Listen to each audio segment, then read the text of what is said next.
It's a problem Well, still.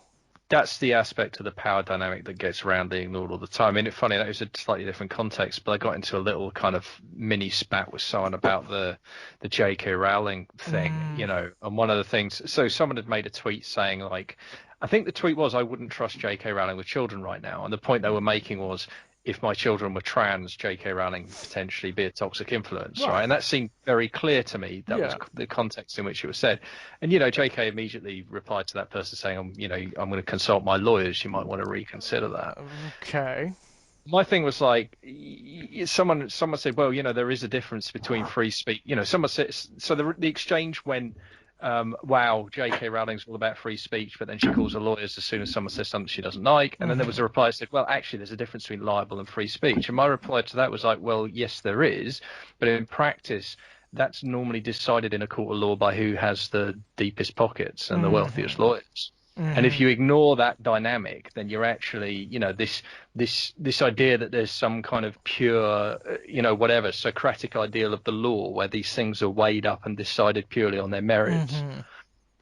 ignores the Yeah, world we actually live absolutely. in, I where mean, wealth has enormous power to that's it, to isn't it? I mean, this is something actually that a very prominent YouTube essayist named Lindsay Ellis brought up in. She did a couple of videos recently about the notion of the death of the author, which right. obviously is very significant right now with Rowling and other figures. Um, Not that we're suggesting authors should die, well, that listeners. actually, it's so funny you should bring that up because it's so funny that it's so funny you should bring that up. She was subjected to a torrent of abuse from what I can only call, first of all, they're split into two camps. It's the bad faith lot, obviously, Right. which Yeah, are yeah, yeah. massively significant on the internet, Yep. particularly on the right. The bad faith, it's huge. It's just enormous. And also the illiterati who don't understand what the notion of the death of the author is. But Right. that was the criticism they leveled at her, that she was calling for the literal deaths or murder of J.K. Rowling, etc. Because it was called Death of the Because Author. it's called the concept, the notion is called death of the author. Oh, I mean, for the most part, I think most of Jesus. them leveling that criticism, it's bad faith. They understand, they know, they're just pricks. And that's another thing we on the left need to really start to learn to do. It's say, fuck off, go away from the table. You don't get to talk if you're going to be a prick. You don't get to have the argument, but we don't do that, unfortunately. Mm. We don't do it enough. That's for damn sure. Well, I think from that background, chuckling, Jack's joined us. Jack, I'm not sure you have any thoughts on that, do you? Hey, Jack. What on J.K. Rowling and the J.K. associated Rowling, issues? bad faith actors, and No, how no. the left should be stronger in addressing bad faith arguments. I don't think that's something you really care about, is it? I think from the fragment of the conversation that I've caught, it sounds like you guys have got it covered already. To be honest, I would sort of add a nitpicky point about Death of the Author, which is that it's not even. I mean, as I'm sure you know, it's not even really what a lot of people on the left use it to mean. No, It's that's not true. like in Barth's original essay. It's not about like divorcing the writer from the Hmm. text because the writer is problematic. It's about Barth is actually, he's actually saying the author is just the sort of the conduit Hmm. whereby texts are assembled, as Yeah. I think the phrase is a tissue of quotations. And my God, if ever a text illustrated the fact that, well, I don't fully subscribe to Barth, Mm. obviously, but if ever a text supported that idea about how literary texts are produced, it's Harry fucking Potter, because talk about a tissue of quotations. Oh, yeah, yeah. That is a way of describing that series. It really is. It's so funny. I mean, I've always had a sort of objection to Harry Potter, but it's up until the more recent revelations, it's been quite mild. It has just been that it diminishes the notion of the miraculous. It turns it into games for children, for privileged children. I really dislike that profoundly. The notion that you have in Hogwarts, like students who could end world hunger, or beyond that, who, singular students who could elevate the status of humanity to some other plane of existence, but it's treated as though it's a game or whatever. That was my principal objection. But I yeah, think we probably need to schedule a different date to talk about Harry we Potter, really because can't do the Harry Potter part. I The no, drunken Pottercast is gonna be, that will be a thing of legend. that would I be have great. thoughts on these issues. Yeah, yeah. The trouble is, if I get started on them, this will turn into a podcast, a 6-hour podcast about why I hate Harry Potter It will be instead of. amazing radio. I mean, it will be great, but Well, I yeah. mean, let's do it. I'm up for it. I'm always happy to talk about this. I'm very happy to talk about Harry Potter. I mean, it's one of those things where I almost back away because it is slightly low-hanging fruit. It is kind of easy to attack. It is very easy to pick apart. But at the That's same true. time, Sorry, go on. there's part of me that would take incredible joy in it. That is true. It is low hanging fruit. Like it's immediately obvious to anybody that approaches it with a critical eye that there are huge problems with it. Mhm. I think maybe people don't grasp exactly how many, like the depth of the problems, Mhm. because it's a bottomless pit of problems. Once you get started, it's just, you excavate through the problems down to lower sedimentary levels of problems, through a sort of crust of problems, down into the magma of problems, down into the molten core of problems, and you keep on tunneling through until you actually you end up in Hades, and then down below that in Sheol, and all the various versions of hell. I was You going know, to say, and I how think, many like from what, how many mythologies are we going to derive notions of hell from here? well, indeed, yes, it's quite apt, isn't it? I'm just nicking, one from everywhere. But no, I think what happens is that people look at it and they see, yes, well, obviously there's problems with this. I can see them immediately. Like, 11 years old and being told by the authorities at your school what kind of person you are. That's Mm. all, so that if people like instantly see it, and Hmm. they don't then keep digging. And I kept digging. So Yes, you did. I Yeah. remember. There's also that notion, I mean, I've always hated this, but that notion within mythologies that contain magic, that it's inborn. That it's yeah, something some people just have because it's in their yeah. blood. I fucking hate that. It I Well, think is. the inability for it to be learned in any way, oh right? That yes, it's just innate, especially right? especially when it refers to like occult magic. I mean, surely it should be Look, something that you earn, something that you learn how to and operate. then you have this thing built into the mythology where, yes, it's hereditary, but sometimes you get wizards who are muggle born, like Hermione. There's Mm. this great big Right, deal right. about how her parents aren't wizards. Hmm. And sometimes you get these people who are just spontaneously wizards. It's not in their family at all. And the books obviously think that this is like so fucking open-minded. This Hmm. proves the Right. the endless, boundless, liberal credentials. Whereas in fact, it's just basically the pernicious myth of meritocracy. Yeah, Right. yeah, Yeah, yeah, yeah. absolutely, yeah, absolutely. And But it, as it, well, I mean, the thing you've got to remember is any book about magic written by an author, 999 times out of 1,000, magic is, can be substituted for. It's a metaphor for creativity. I mean, that's Mhm. how writers Well, see magic. I've written about Harry Potter at length, and I never got round to. I mean, I never got round to the big, extensive essay I was going to write about the sheer depth of the racism. And then, like, the fourth part of the series that I never got round to writing was going to be about how magic in Harry Potter is actually a reification of concepts from bourgeois economics. Yeah. Yeah. Magic in Harry Potter is actually value as it's Yeah. conceived of by capitalist economics. Hmm. I So, don't know why you're not talking about chapters at this point, Jack, because it's fairly clear to me that we are talking about this isn't an extended essay so much as a book. I was going to say this is a well, book, isn't it? there's a reason why my aborted series that I never finished was called the Anti-Potter, because it was going to be as long as Engels' Anti-Düring. Oh, Uh, amazing, amazing.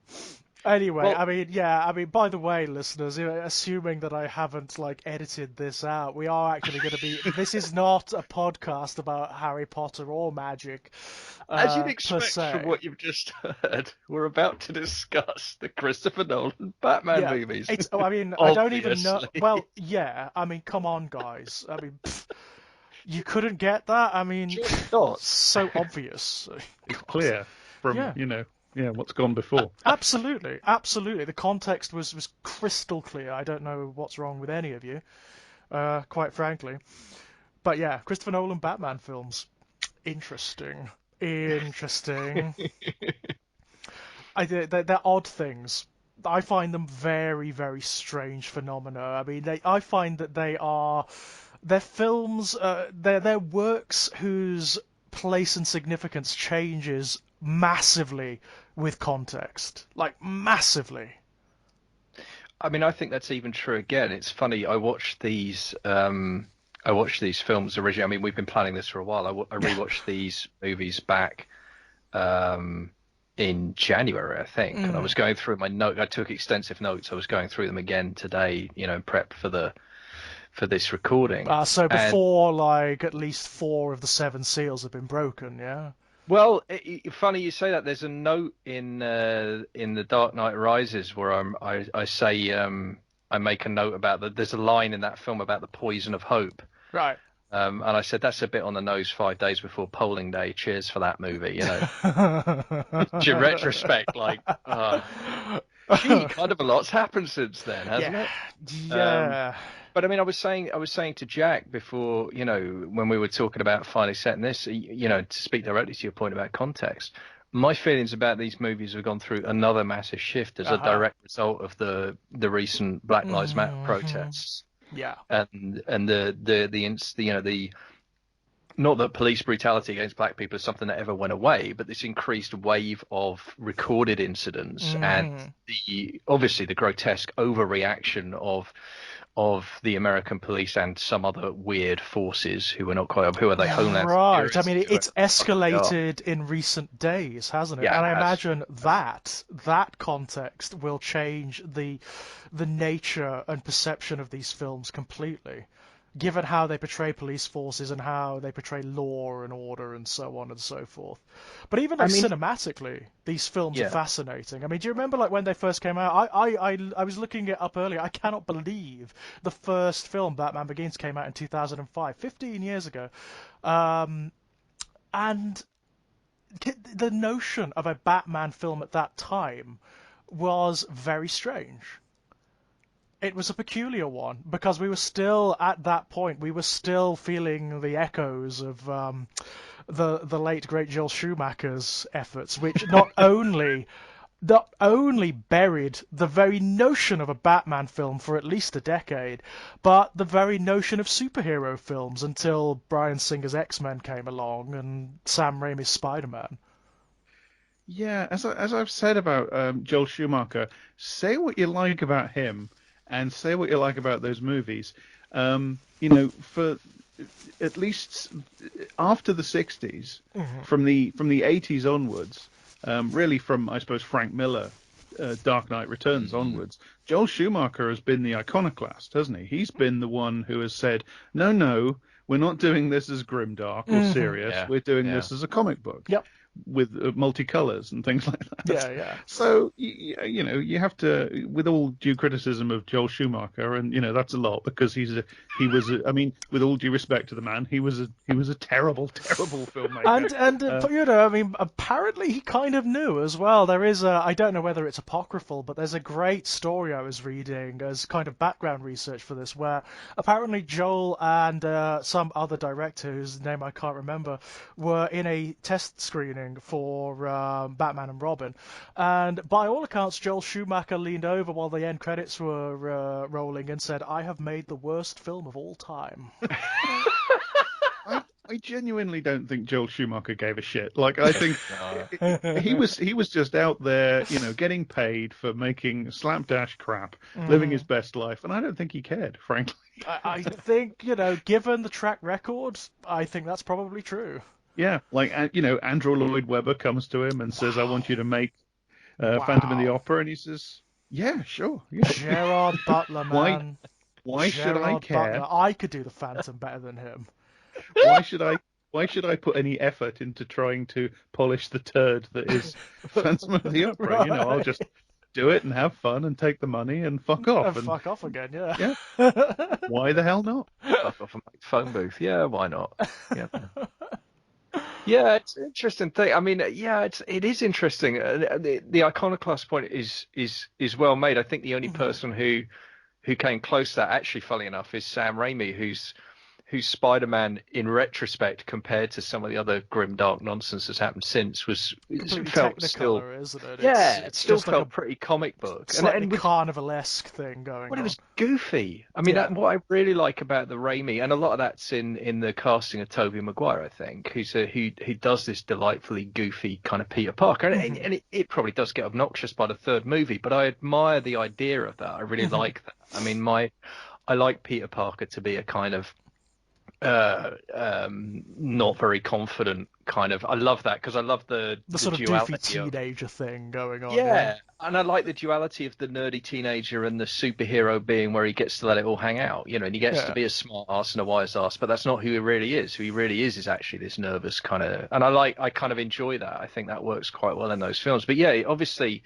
the trend was relentlessly towards grimdark both before and after. I mean, I don't know. Can I describe Tim Burton as grimdark? I'm not sure that's quite fair either, but it was certainly darker, and as you say, Jack, I think you put your finger on it. It's the Frank Miller Dark Knight Returns that's really the seismic event that ripples out across all of these. And interestingly, in the movies we're about to discuss, the Frank Miller influence on these films cannot be Oh, it's overstated. huge. Yeah, it's absolutely enormous and just overt, isn't it? It's overt in every frame, just like the even the color palette is very, This very like the comics. this And this yeah, go on. I don't know Nolan's politics in detail, right? But the movies, the Nolan Batman movies, look to me very obviously like a liberal of some kind who loves the Frank Miller take and wants to do it, but kind of with this wash of liberalism over the top. But I mean, it's and on the top of that, you then have you will.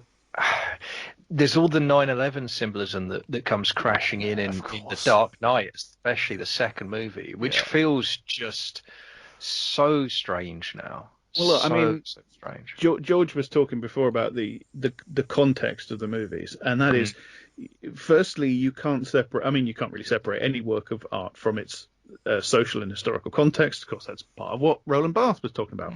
But you cannot separate Batman Begins from 9/11 and the War on Terror. You cannot separate The Dark Knight from the War on Terror, the invasion of Iraq, the Bush administration, etc., etc. Yeah. And you cannot separate The Dark Knight Rises from the rise of things like Occupy. They are absolutely rooted in their moment.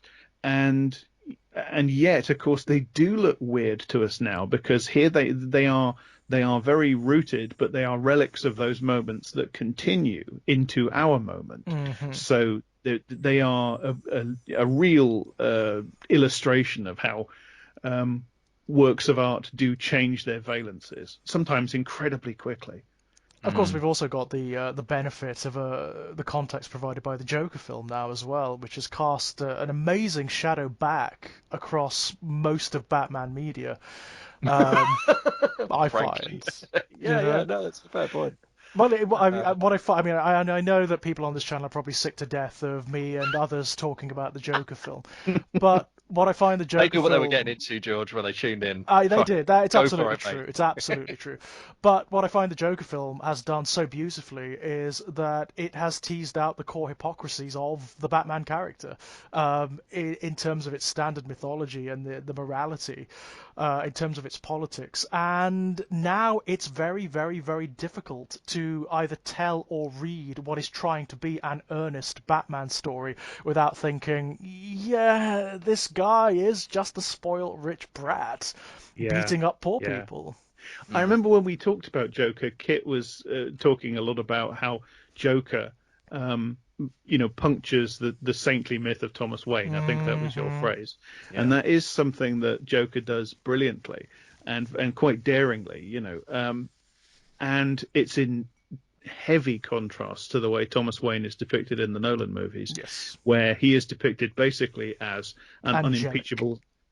unimpeachable saint. Although I think completely unintentionally and behind its own back, certainly the first movie, which of course is the one that features him the most, he is kind of depicted as, just look at him from a slightly different angle, and he's a very odd, disturbing figure. I think Thomas Wayne in the first Nolan Batman movie, like there's something like his catchphrase that keeps on coming back to Bruce, of course, is, why do we fall? So that we can learn to pick ourselves up. Well, that's, if you actually subject that to a moment's thought, that's fucking disgusting. No, that is not why we fall. We fall because we're fallible human beings, and we shouldn't always have to pick ourselves up. We all need help, and we all deserve help. And it's on the surface, it's this encouraging thing that a loving, saintly father says to his son, that stays with his son all through his life and helps him to achieve things, etc., etc. And yet, if you think about it, it's incredibly cold and emotionally manipulative. Yeah, this is something actually I picked up on my recent reviewing of Batman Begins, because I had to go back. I'd actually forgotten vast swathes of it. I had to go back and rewatch it, and what I found in the scenes particularly the scenes that feature Thomas Wayne, there's the scene at the beginning when they're on the train together, with the sort of monorail thing that goes across the top of Gotham. Oh yeah, and he's talking... the monorail that saved the economy of Gotham City somehow. Yeah, it's fascinating, that, isn't it? I can't help but think about that Simpsons episode. The fucking monorail. With the runaway it's just monorail, like, yeah? that had been in pop culture for like 15 years, 20 years by the time this movie was made. God. I mean, talk about stepping on a rake. Like, why would you do that? Yeah, I never thought of that as that association, but now that is going to recur every time I watch the damn thing. But there's some line he says about how he wants to give back to the city that's given so much. Well, you're doing a fucking great job, Thomas, with all your money and all your apparent influence and your fucking company. Gotham City is a rat's nest. It's just a hideous paean to poverty. It makes it, despite the attempt by the film to portray Thomas Wayne as this saint, someone who is trying and so on and so forth, he's very effete and ineffectual. Well, he's just creepy. Like, part of it is the decision to cast Linus Roach, right? Who is this very odd screen presence with like these staring eyes and stuff like that. And there's another thing that's really disturbing about the depiction of the Waynes is the completely silent Martha Wayne. Right. She never says a word. She just stands there, silent, smiling, the entire time. It's a completely self-contained father-son relationship, and she's basically just a decoration. And then the scene, of course, the pivotal scene where Martha and Thomas Wayne are killed. Thomas Wayne he's lying on the ground. His wife's just been shot. He's just been shot. He's looking up at his terrified, traumatized son, and he says, "Don't be afraid." Now, I know the Nolans are not, known for their brilliant dialogue, but that is bizarre. Yeah. So if somebody who would actually respond that way, that's a psychopath. Right. Yeah. The portrayal of Thomas Wayne is very strange, and I can't even really describe why it strikes me as slightly uncanny valley, but this time around it really did. I mean, you could read it if you wanted, as this is, if this is Bruce as unreliable narrator, right, and this is Bruce's memory of, like, I mean, if we're going to buy into the idea that the Batman is actually, has very, very serious mental health issues, I think that is an entirely possible and fair reading. If these are his memories, then these are going to be, distorted memories from a moment of, what in fairness is also a moment of genuine trauma. That's, then maybe his version of Thomas Wayne is this kind of wax figure, because the reality is not something he's able to. So it's more like an idol of Thomas Wayne. It's more like an archetype of Thomas Wayne rather than the reality. Yeah. because that's what we're describing, aren't we? I mean, that's how he comes across to me. I agree with the criticism absolutely. I remember, I made a couple of notes to very similar kind of effect. It's such a, but it's not real. It's a mannequin of a person. It's a set of signifiers. It's not a person. To be fair, this is a persistent problem with films written and directed by Christopher Nolan. Yes. And I don't think the movie shares that idea. I don't think the movie is conscious, so to speak, of there being any problem with the depiction at all. I think the movie thinks, so to speak, that Thomas Wayne, as it shows him, is real and human and wonderful. And I think that. yeah, I mean, so he has emotional weight. Yeah, so when he's murdered, it has this kind. It's supposed to have this incredible emotional impact, but in fact, it's just really weird. This is kind of why I don't fully buy the notion of the death of the author, actually, because I do think that intentionality sort of looms large over text, Well, and yeah. I don't think it's just a question of, the reader constructing their own version of the text. And I mean, I'm sort of travestying Barth here, but I think you do have to take a certain amount of intentionality of the author or the author function, if you want to put it that way, into account. And I think certainly in films this heavily authored, because that's another thing about Nolan movies, they're very authored, and he has a very, I mean, I don't want to sort of preempt myself and leap straight into my main thesis on these movies, but sort of what these films do, and it's far from limited to Christopher Nolan, I'm afraid. It's kind of a thing at the moment, or at least it was around, in the period when these films were big, is whoever's writing the script, they are conscious of what the movie is, capital A, about.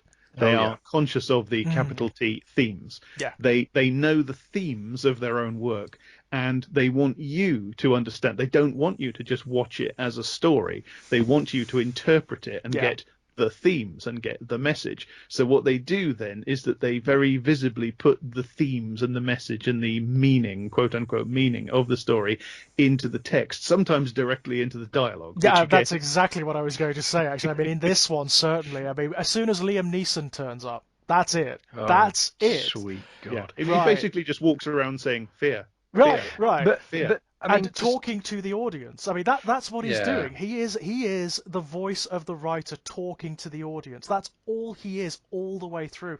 And it creates this incredibly vacuous, empty shell, especially given that Liam Neeson, not the greatest actor in the world. He's limited, I think it's fair to say. Yeah, absolutely. That's but, kind. I wasn't think... I wasn't going to be quite as kind as that. I'd say he was vacuous, but to speak directly, is one of those actors, and this is another interesting thing. These films are full of these sorts of actors. He's one of those actors who started out very talented and very interesting, and somewhere along the line, he gave up and he started coasting. Right. And I could rattle off this list of names of actors who were throughout all three of these movies, and indeed throughout Christopher Nolan films in generally, who were the same. Like, they start off as interesting and risk-taking and potentially really great actors, and they get to the point where they kind of say, right, I just do this for checks now. Yeah. I have this thing that I do now. I'm Liam Neeson. What I do is I cash the check and I turn up on set and I do that Liam Neeson thing. It's the Anthony Hopkins syndrome, isn't it? Yeah, it's essentially Anthony Hopkins syndrome. Ken Branagh and Gary Oldman and et cetera, et cetera. I mean, I imagine the check for Taken 3 was pretty impressive. You can see how it happens, right? and it must, I mean, you might get to a point where you think, well, this is, if they're going to pay me to do it, I'll do it. I mean, to pick up directly on the point you were making there, Jack, about themes, capital T themes, the very line, why do we fall? I mean, that comes back in the third movie. Oh, that's boy, does it? Right. It's the theme of the entire trilogy, and it's there, but it's like, I mean, I think Moffat did this as well. It was one of the most infuriating ticks I found with Moffat's writing, because I don't like it, and I understand that that's at least partly an aesthetic objection. I don't want to put too much weight on that and say that this is an inherent problem necessarily with this approach to writing, but it winds me up personally. I find it infuriating, because I'm like, no, let me figure out what the theme is. Let me engage with the story you're telling, and let me puzzle over what it's about. Don't have one of the main characters basically turn to to camera and tap me on the forehead and say, "Pay attention." Right. Well, it's a form of condescension, isn't it? It's It's a it form of just condescension. It's also a kind of foreclosure upon the possibilities open to the reader or the Yeah. viewer. It's trying to dictate to you because ultimately, we're kind of circling back to the same thing again. Ultimately, the author is just another person with their own interpretation. And, yes, author's intentionality does loom. I think that's a thing. But ultimately, it's not the be all and the end all, as, generations of literary scholars and critics and theorists have shown, including Roland Barthes, and I mean, it's kind of the whole theme of literary criticism for 100 years is that the author's intention is not the be all and the end all. No, absolutely. And It's a very good what litmus, actually, for good writing and bad writing. Does it allow space for the reader to actually interpret for themselves? this is precisely what these films and films like them are trying to do. They're written by people who are very aware of things like themes in works of art, and who enjoy teasing out themes in works of art that they love, and who want to create works of art that have themes. So what they do is they craft works of art with themes, and then they want you to know that the thing they've done has themes, and they want you to know what they are. So they just tell you, and it's a kind of foreclosure on your ability to read the text, because the entire time you're trying to read it, the text is kind of jumping around in front of you saying, no, I mean this. I mean this here. And ultimately, I mean, certainly, I think these films are a perfect example of this. They don't often mean what they think they mean. No. Well, that's what I wanted to raise, because the other word you used earlier was message. And I think what fascinates me about these movies is that the message seems to me to be incredibly inchoate. The message just feels, and it's really kind of, I mean, that's actually disorienting for me in a really interesting way. And again, I don't think this is intentional, whereas I think in Joker, as we discussed, it's completely intentional. It's absolutely part of the point. In these, it isn't. But there are those moments, like when Thomas Wayne is saying, "Oh well, I just want to give back to the city. I want to, there's a notion throughout all three movies actually that billionaires will save us all." Yes. Which just doesn't, which is weird, because I mean, obviously that doesn't bear up any kind of scrutiny if you look at it in terms of reality. But it doesn't even make sense in the terms of the films themselves,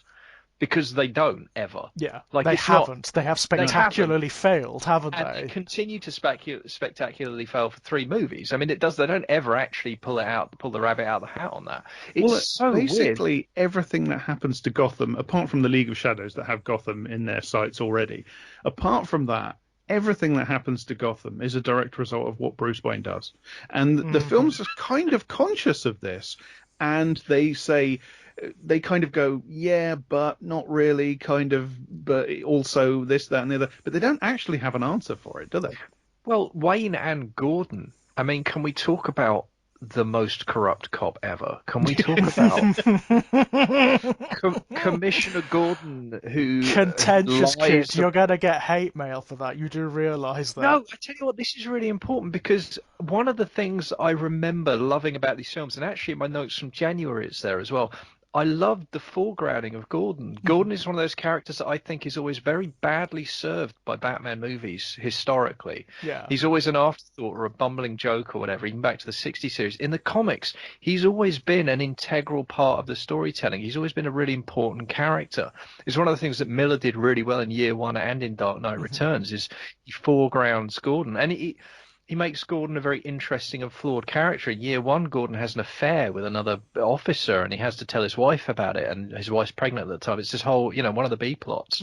And it's this big, messy, interesting thing that's going on at the same time that Gordon's, and a lot of that stuff's lifted, right? Because Gordon's a captain at the start of the first movie, and you have him partnered with Flass, who's a character in Year One, the corrupt officer, and Gordon's got that hilarious thing about, like, I'm a straight shooter, but I'm a straight arrow. But what a straight arrow means is you don't take the bribes, but you also don't turn in your hilariously corrupt partner, right? You don't actually do anything to improve the corruption. I mean, that's a really terrible, and also, I'm afraid, a really operative example of what a lot of people think not being corrupt means. Right. They think it's kind of this personal thing where I don't do it, but I turn my eyes away from the fact that it happens all around me, despite the fact that it's actually my responsibility because it's my partner doing it, it's my organization doing it, But I personally don't do it, so I personally am untouched,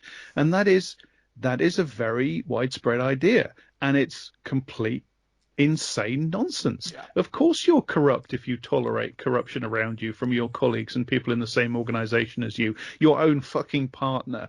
But it's okay because you are personally your hands are clean.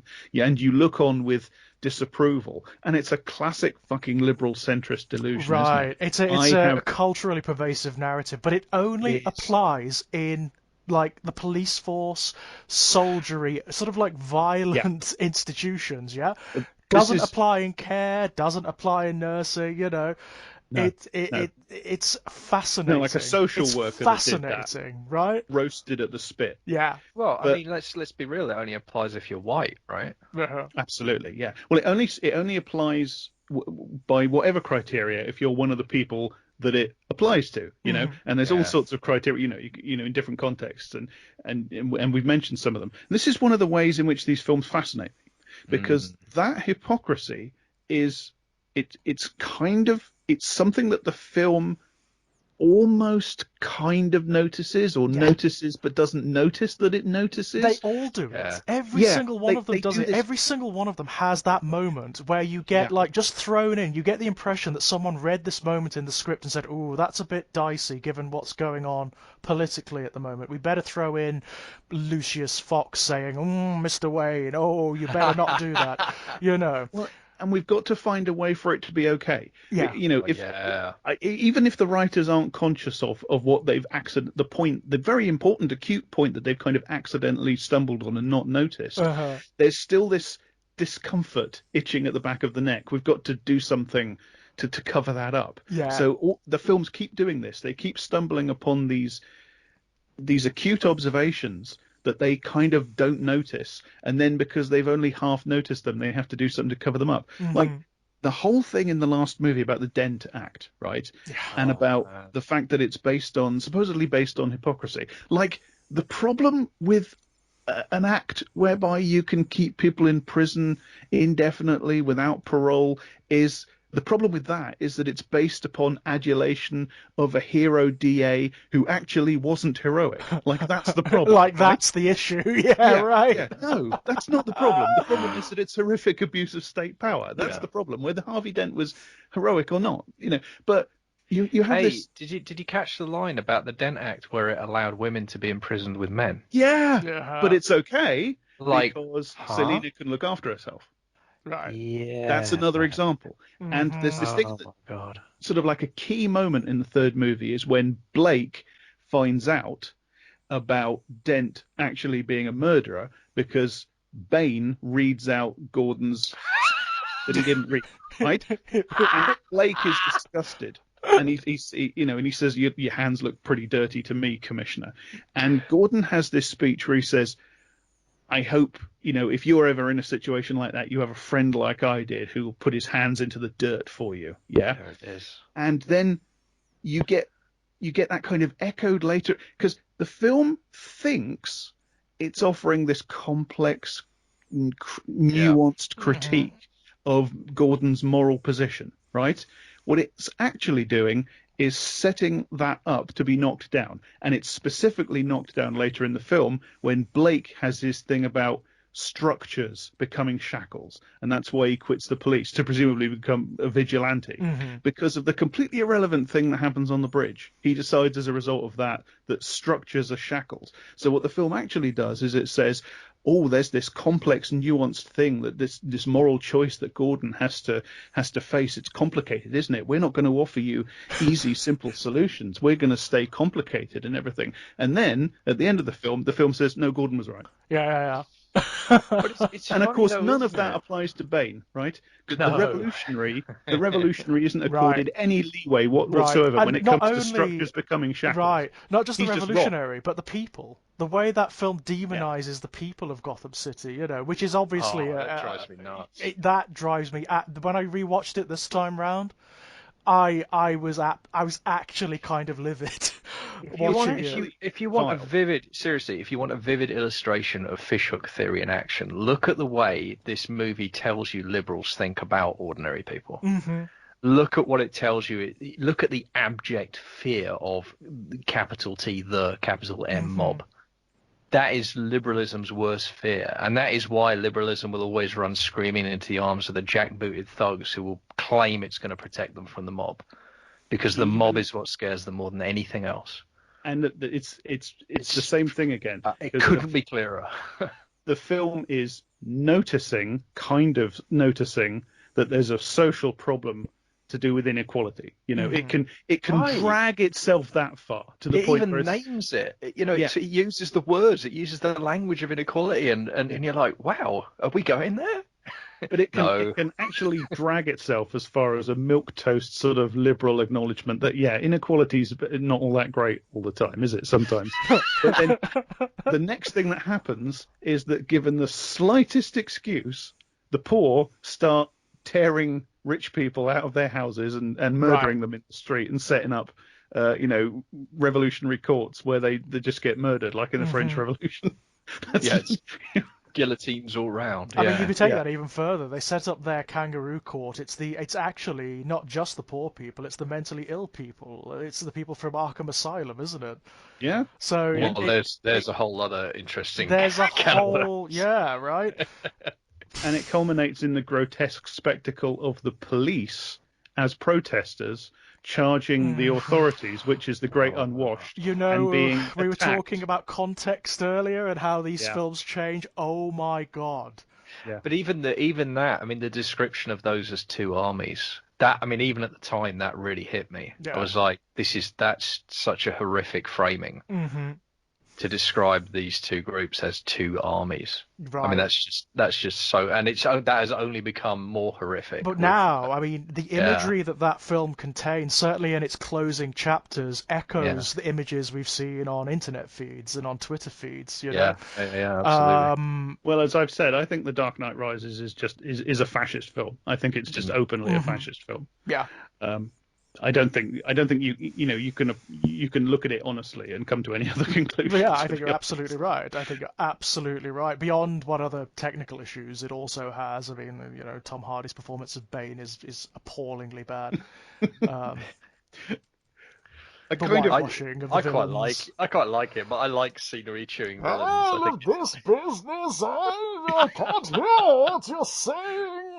No, I can't. I don't.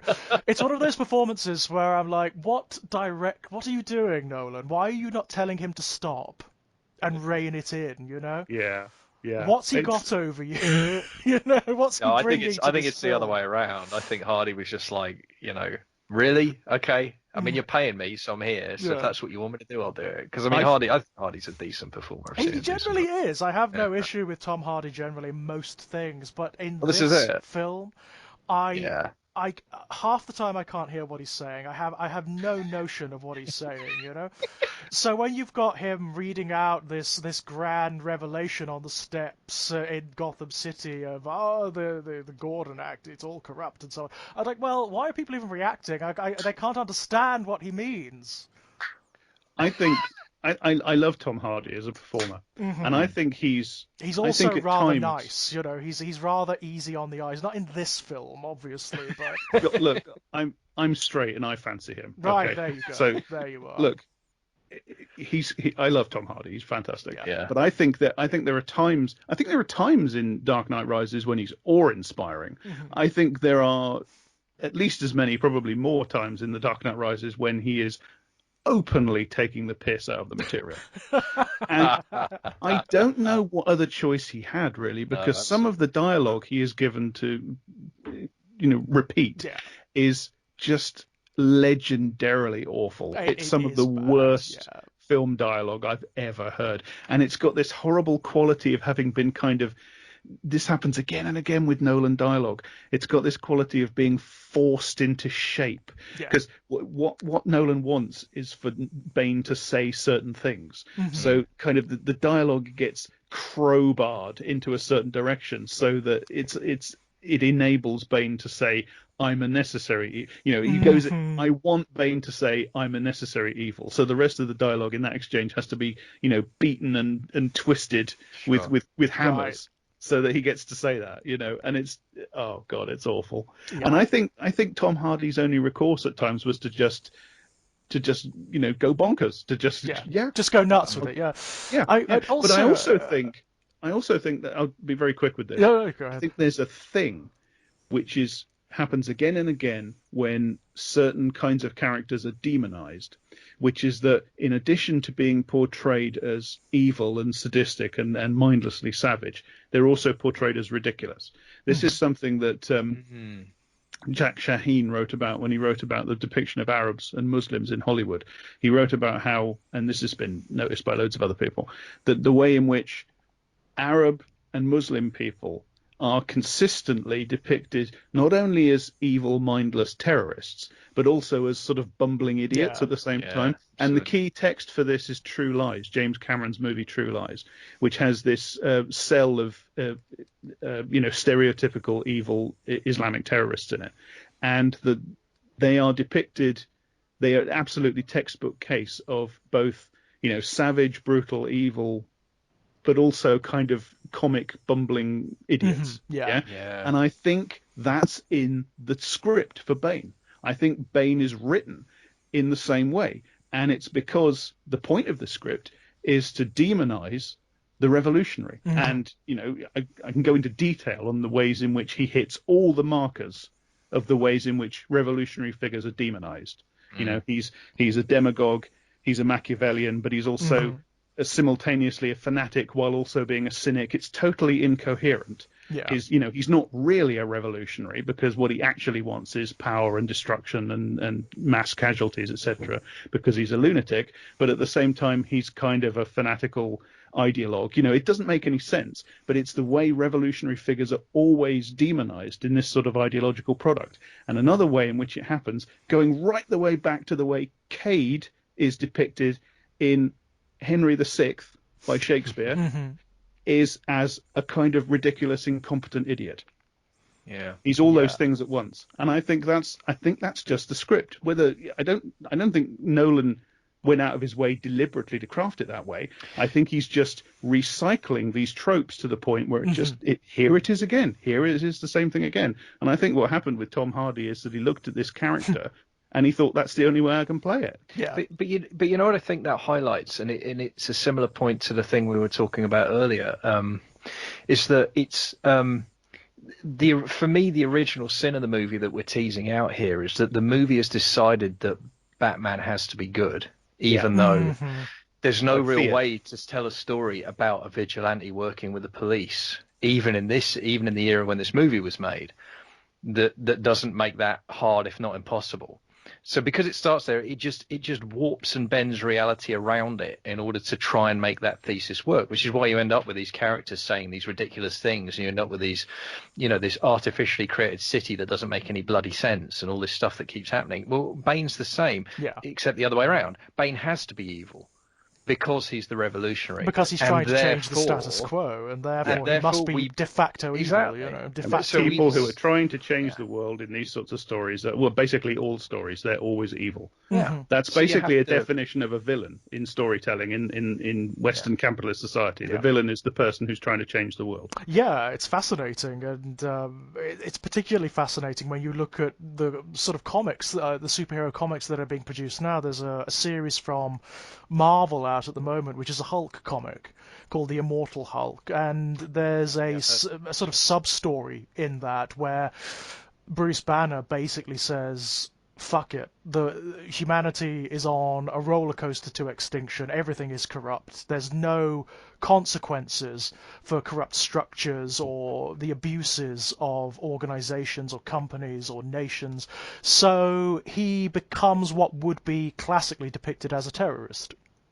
He basically says, he points the finger at all superheroes, and basically says all they do is reinforce the status quo. That's all they've ever done.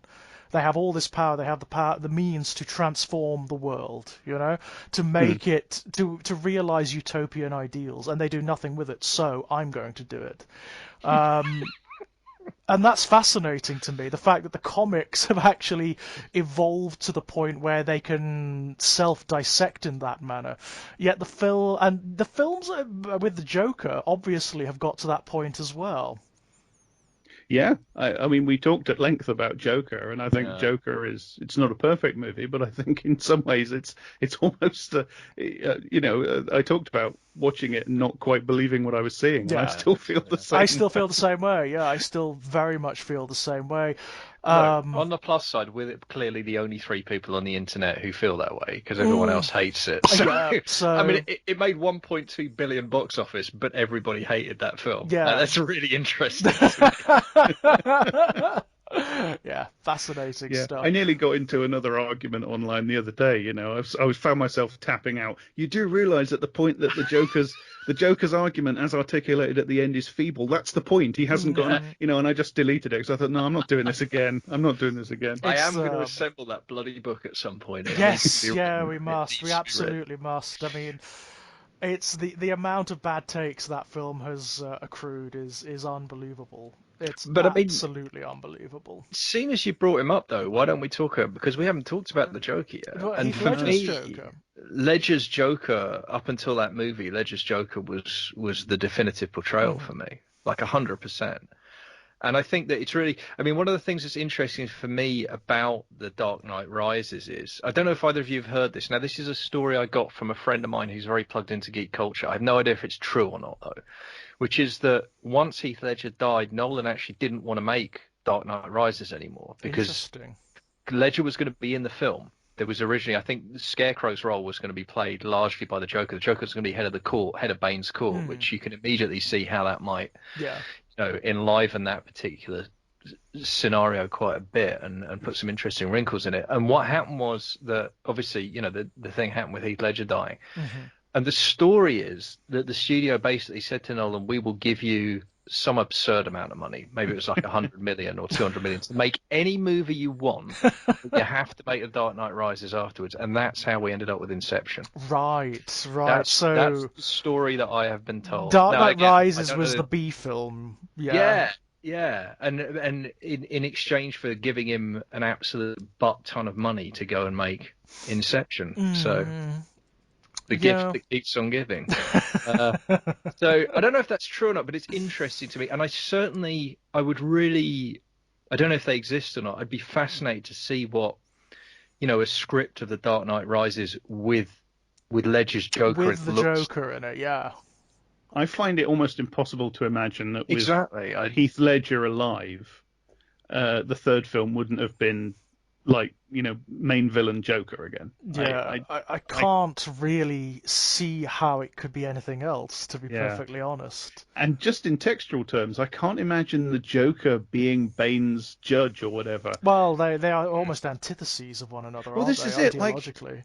like the most likely thing, and it would be a fascinating movie, would be for like the Joker to turn on Bane Hmm. and almost sort of become allies with Batman Yeah, against Yeah, Bane. yeah, yeah. absolutely.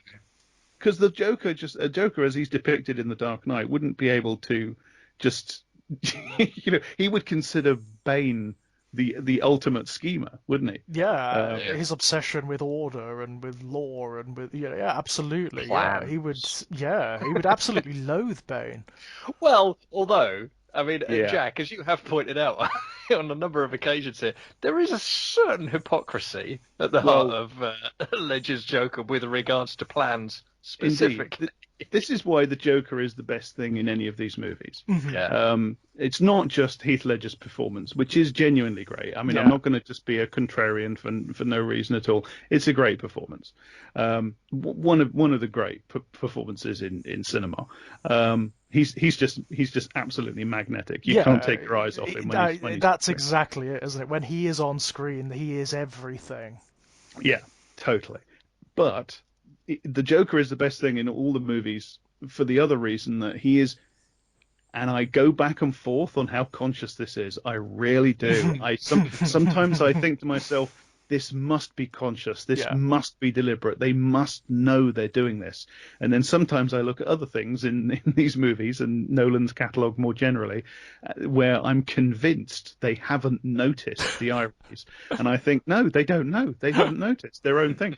But the Joker, despite, I mean, his mission statement in the key scene in the entire film, which is the scene between the Joker and Two-Face in the hospital, that's the key scene in the entire film. Basically, you can amputate the whole rest of the film and just keep that scene, and you've got everything you need. His credo, as he expresses it there, is that he's against plans and schemes, and more broadly, he's against the hypocrisy of a society which considers certain horrific things to be completely unexceptionable and tolerable because they're all part of the plan, while, viewing the things he does as beyond the pale because they're out. And what he's saying, of course, is that what I do is outside the structure of authority, and the horrific things that they do within the structure of authority, the structural violence, the society is okay with that. So it's a radical critique. But the Joker thinks he's an anarchist who is offering a radical critique. He's actually not an anarchist. He's actually a reactionary conservative who thinks he thinks he's the kind of anarchist that reactionary conservatives fantasize. What he actually is a reactionary conservative because he has this utter cynicism about people, as illustrated in the thing with the boats. He thinks people are just it's the war of all against all, isn't it? It's that deeply pessimistic right-wing view of people that we're all just animals. That's essentially Darwinian, yeah. Exactly, yeah. But the central hypocrisy of him is illustrated in the fact that he thinks he just does things, as he says, and he thinks he's fighting schemers and planners, and that man never blinks without having planned it 3 weeks in advance. Yes, absolutely. Everything. Everything he does and says in that movie is planned for effect. And everything. What I find difficult about watching The Dark Knight, knowing that, is that it's so overt in the character. It's so overt. It's baked into the plot and the entire narrative of the film.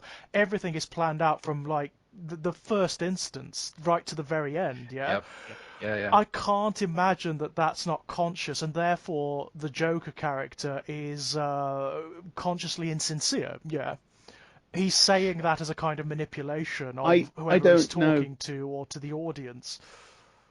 Like, I kind of do lean towards the idea that they know what they're doing, despite my lack of faith in them. Right. I do lean towards it because he's even scheming and lying about things that aren't made explicit to the audience. Like, it's perfectly clear to me that the people on the boats have their own detonators. Right? If you're on boat A and you decide to press the button, you think you're going to blow up boat A. Yeah, absolutely. Yeah, that's perfectly clear to me. It's never explicitly stated, and there's loads of things like that in what the Joker does and says. So I do lean towards the idea that they must know what they're doing because it's too detailed. I disagree with you about his lying. I think he absolutely believes what he says, and he's just completely in denial. Well, that's an interesting point because building directly on that, and potentially speaking against the intentionality of it, what is fascinating to me is that in the real world, one of the most reliable ways you can spot an edgelord shit poster on Twitter or in the comment section of YouTube, certainly in the last 4 or 5 years, maybe not so much now, is if they have a Heath Ledger Joker avatar. Yeah. So that's really, really interesting to me because what you're saying is that the Joker is kind of the ultimate edgelord shit poster, i.e. someone who claims to be radical but is actually as reactionary as you can, as you like, and yet they've adopted him as their totem. I mean, I think that's really quite. I probably go along with that in the same way that you'll see outright Fash on Twitter adapts Starship Troopers memes unironically. Yeah, it's the same thing, right? Isn't it? And it's like, no, that's taking the piss out of you, and you're not bright enough to realise it. Well, but I do.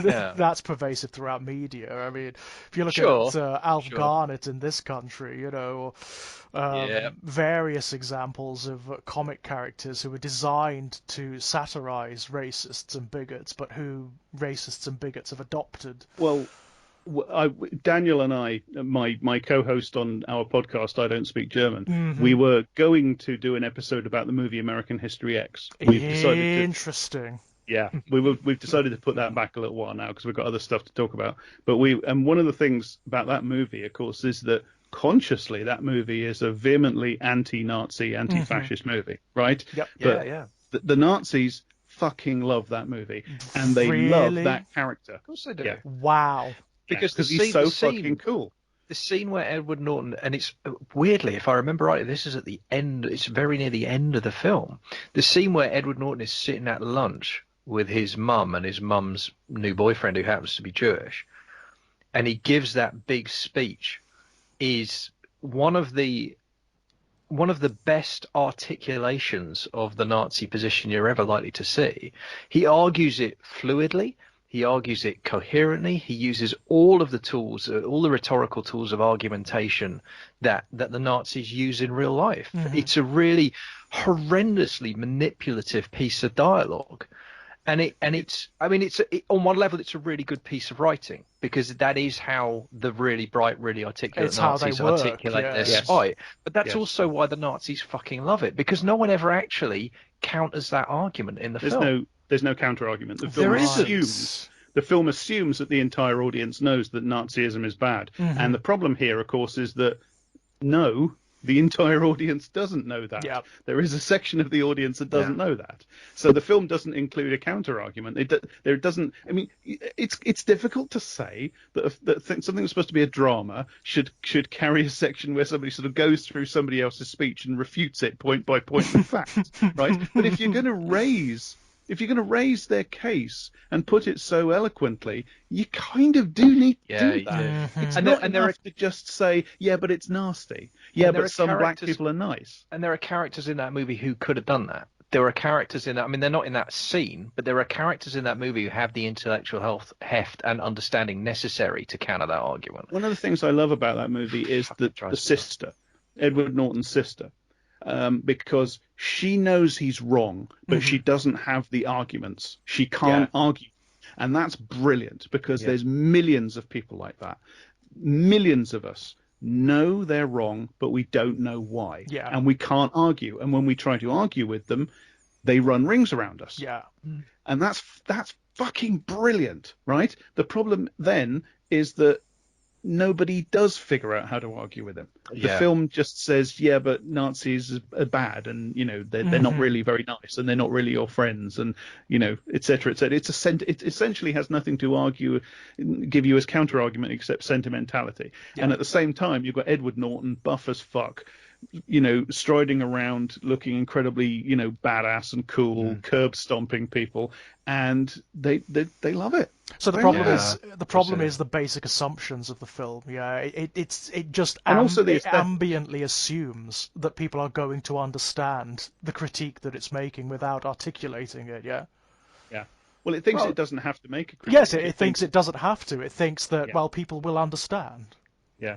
Whereas we kind of have the opposite problem with the Joker, because the Joker, in the points that he raises, he's actually right. I mean, loads of people have pointed out that the famous speech about if a bus full of soldiers gets blown up or a gangbanger gets killed, nobody cares. But if I say I'm going to blow up a judge, everybody loses their minds because the first things, that's all part of the plan. He's actually making an incredibly cogent, accurate point about the hypocrisy of a society which has enshrined certain kinds of structural violence and outlawed other kinds of violence, and has no actual moral status whatsoever to say it's okay for this to happen but not okay for that to happen. He's right. And the film shows you that he's right.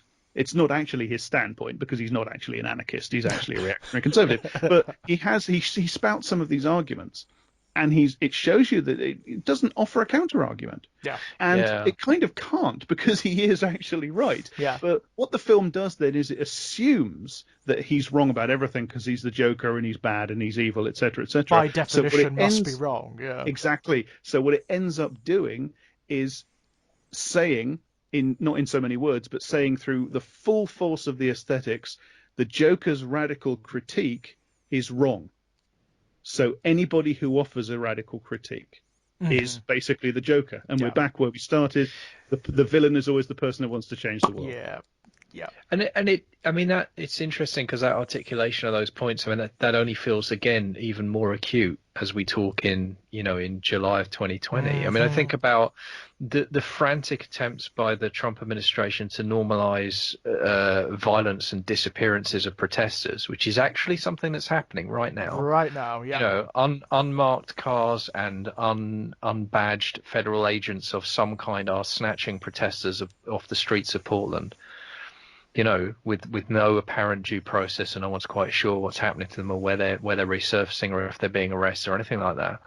And at the same time, the far right governments of the UK and the US are trying to normalize within the population, the death toll of a virus, because it's more important to them that the economy get back going again, whatever the hell that means. Whatever that means, yeah. Than that people stay alive, right? And they're telling us our kids are going to be back in school in September, even though we know that children can both contract the disease, communicate the disease once they've contracted it, and yes, in lesser populations, but still in many cases die from it. And they're asking to accept that, and there's this real propaganda effort to ask us to accept that as just the new normal. Well, what we've kind of seen is the plan being formed sort of in front of our eyes. That's right. We've seen hundreds of deaths in this country, thousands of deaths in the United States per day become all part of the plan. Yep. If you imagine, like, I don't know how many people, I mean, I kind of feel bad bringing this up in the middle of a podcast about Batman, but I haven't looked at the figures today. But there will have been, maybe 100, 200 people, somewhere between 50 and 150 people probably died in the UK today from coronavirus, right? Sure. That's all part of the plan now. Yeah. If you imagine 150 people being killed by a bomb, right, left by a Muslim terrorist, that would be all over the papers. It's horrific. Yeah. Exactly. Yeah. But because we're talking about 150 people killed essentially by our government through utter gross negligence and callous inhumanity and incompetence, and the fact that this is now just something that happens every day now, everybody just, all right then.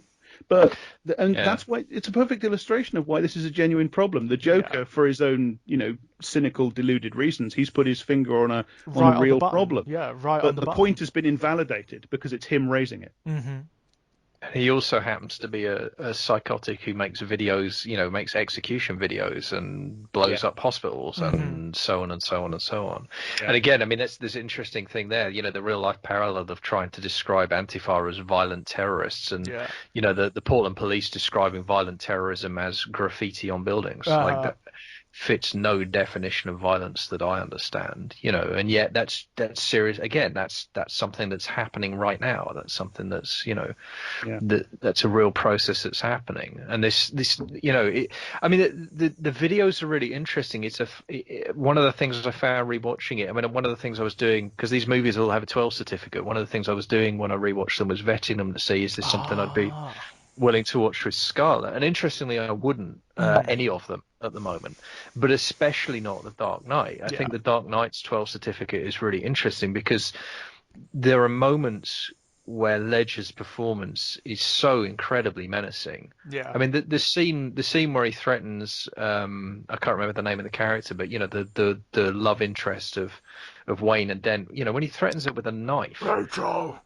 Rachel, thank you. It's just like, it's so incredibly, and I mean I have a beef with it as well, in the sense that I have an intense dislike of the Joker ever being a sexual being. My version of the Joker is always non-sexual completely. The only time I like him being a sexual being is when it's like in Arkham Asylum, where he's using it for other reasons, He's not, but in Arkham Asylum he's not being sexual. What he's doing is sexually assaulting That's Batman, right, yeah. because it will upset him. Right, It's not his kink. No, he doesn't. No.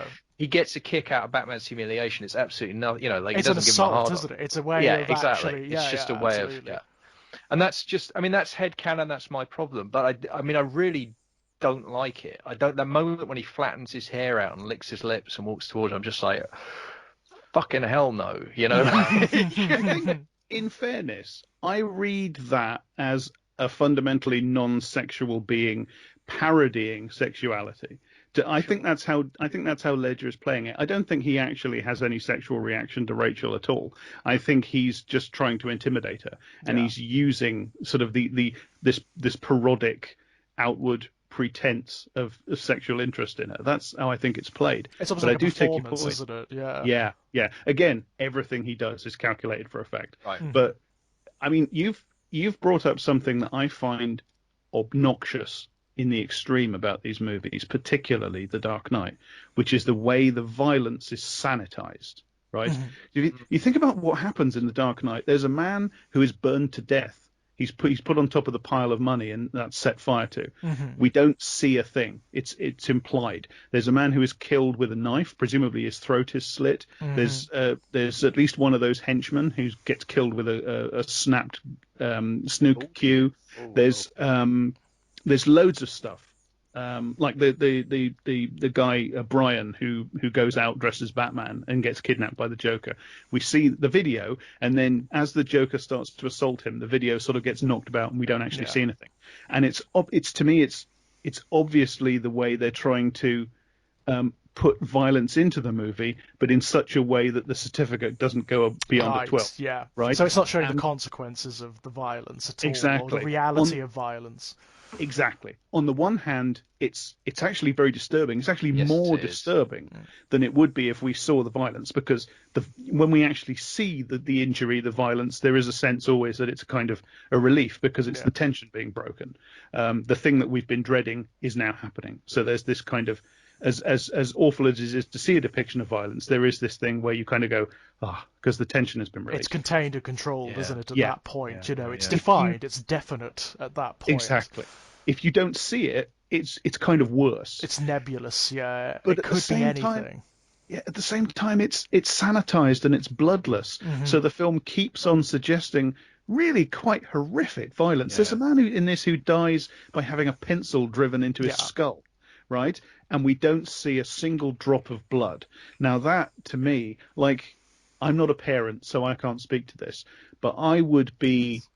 I know I would be disturbed by showing a young child that film, despite the fact that there's not a drop of blood in it, because there's not a drop of blood. Yeah, right. It's like horrific violence is bloodless and there's a sort of wider critique of superhero material in general there, not just the films but the cartoons and the comics as well, where you actually have constant endemic violence, but characters just getting up from it without shattered ribs. I mean, it's sort of the signature of modern superhero movies, isn't it? People beat the ever-loving fucking shit out of each other, and there's no injury. Right. You know, right. Iron Man and the Hulk will throw each other around, and Cap and Iron Man will fight with savage fucking violence. Yeah. And they break a sweat, and that's the worst thing that happens. It's this notion that, like, Spider-Man or Batman or Superman don't kill. I'm sorry, just by the law of averages, by accident, they would have killed someone by now. Yeah.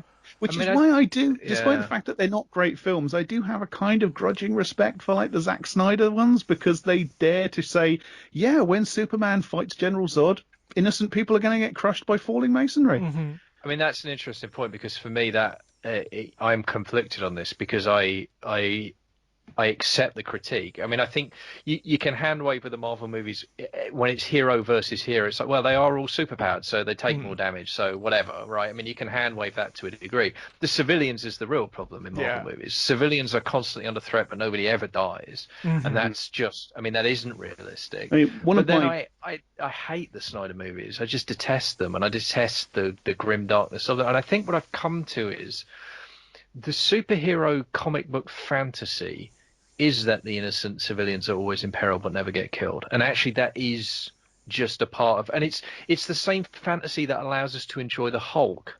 Because, I mean, the Hulk's my favourite, actually. The Hulk's always been my favourite. The Hulk is my favourite superhero. Of all time, because he's fueled entirely by anger, and the angrier he gets, the more powerful he gets. And I just love that. I love that inherently. And at the core of it is the fiction. I mean, it's, you know, I can't remember. I think it was Daniel Harper who first coined this phrase talking about Superman. The fiction, the comforting fantasy that if only you could punch hard enough, you could save the world, you know? Yeah. Well, that really is a core criticism of superhero franchises in general for me. You know, all of the florid, elaborate powers that are so various and so explicit, ultimately, when you boil them down, what are they? They are just excuses to hurt one another. You know, they're just more elaborate ways of causing harm, of solving problems through violence.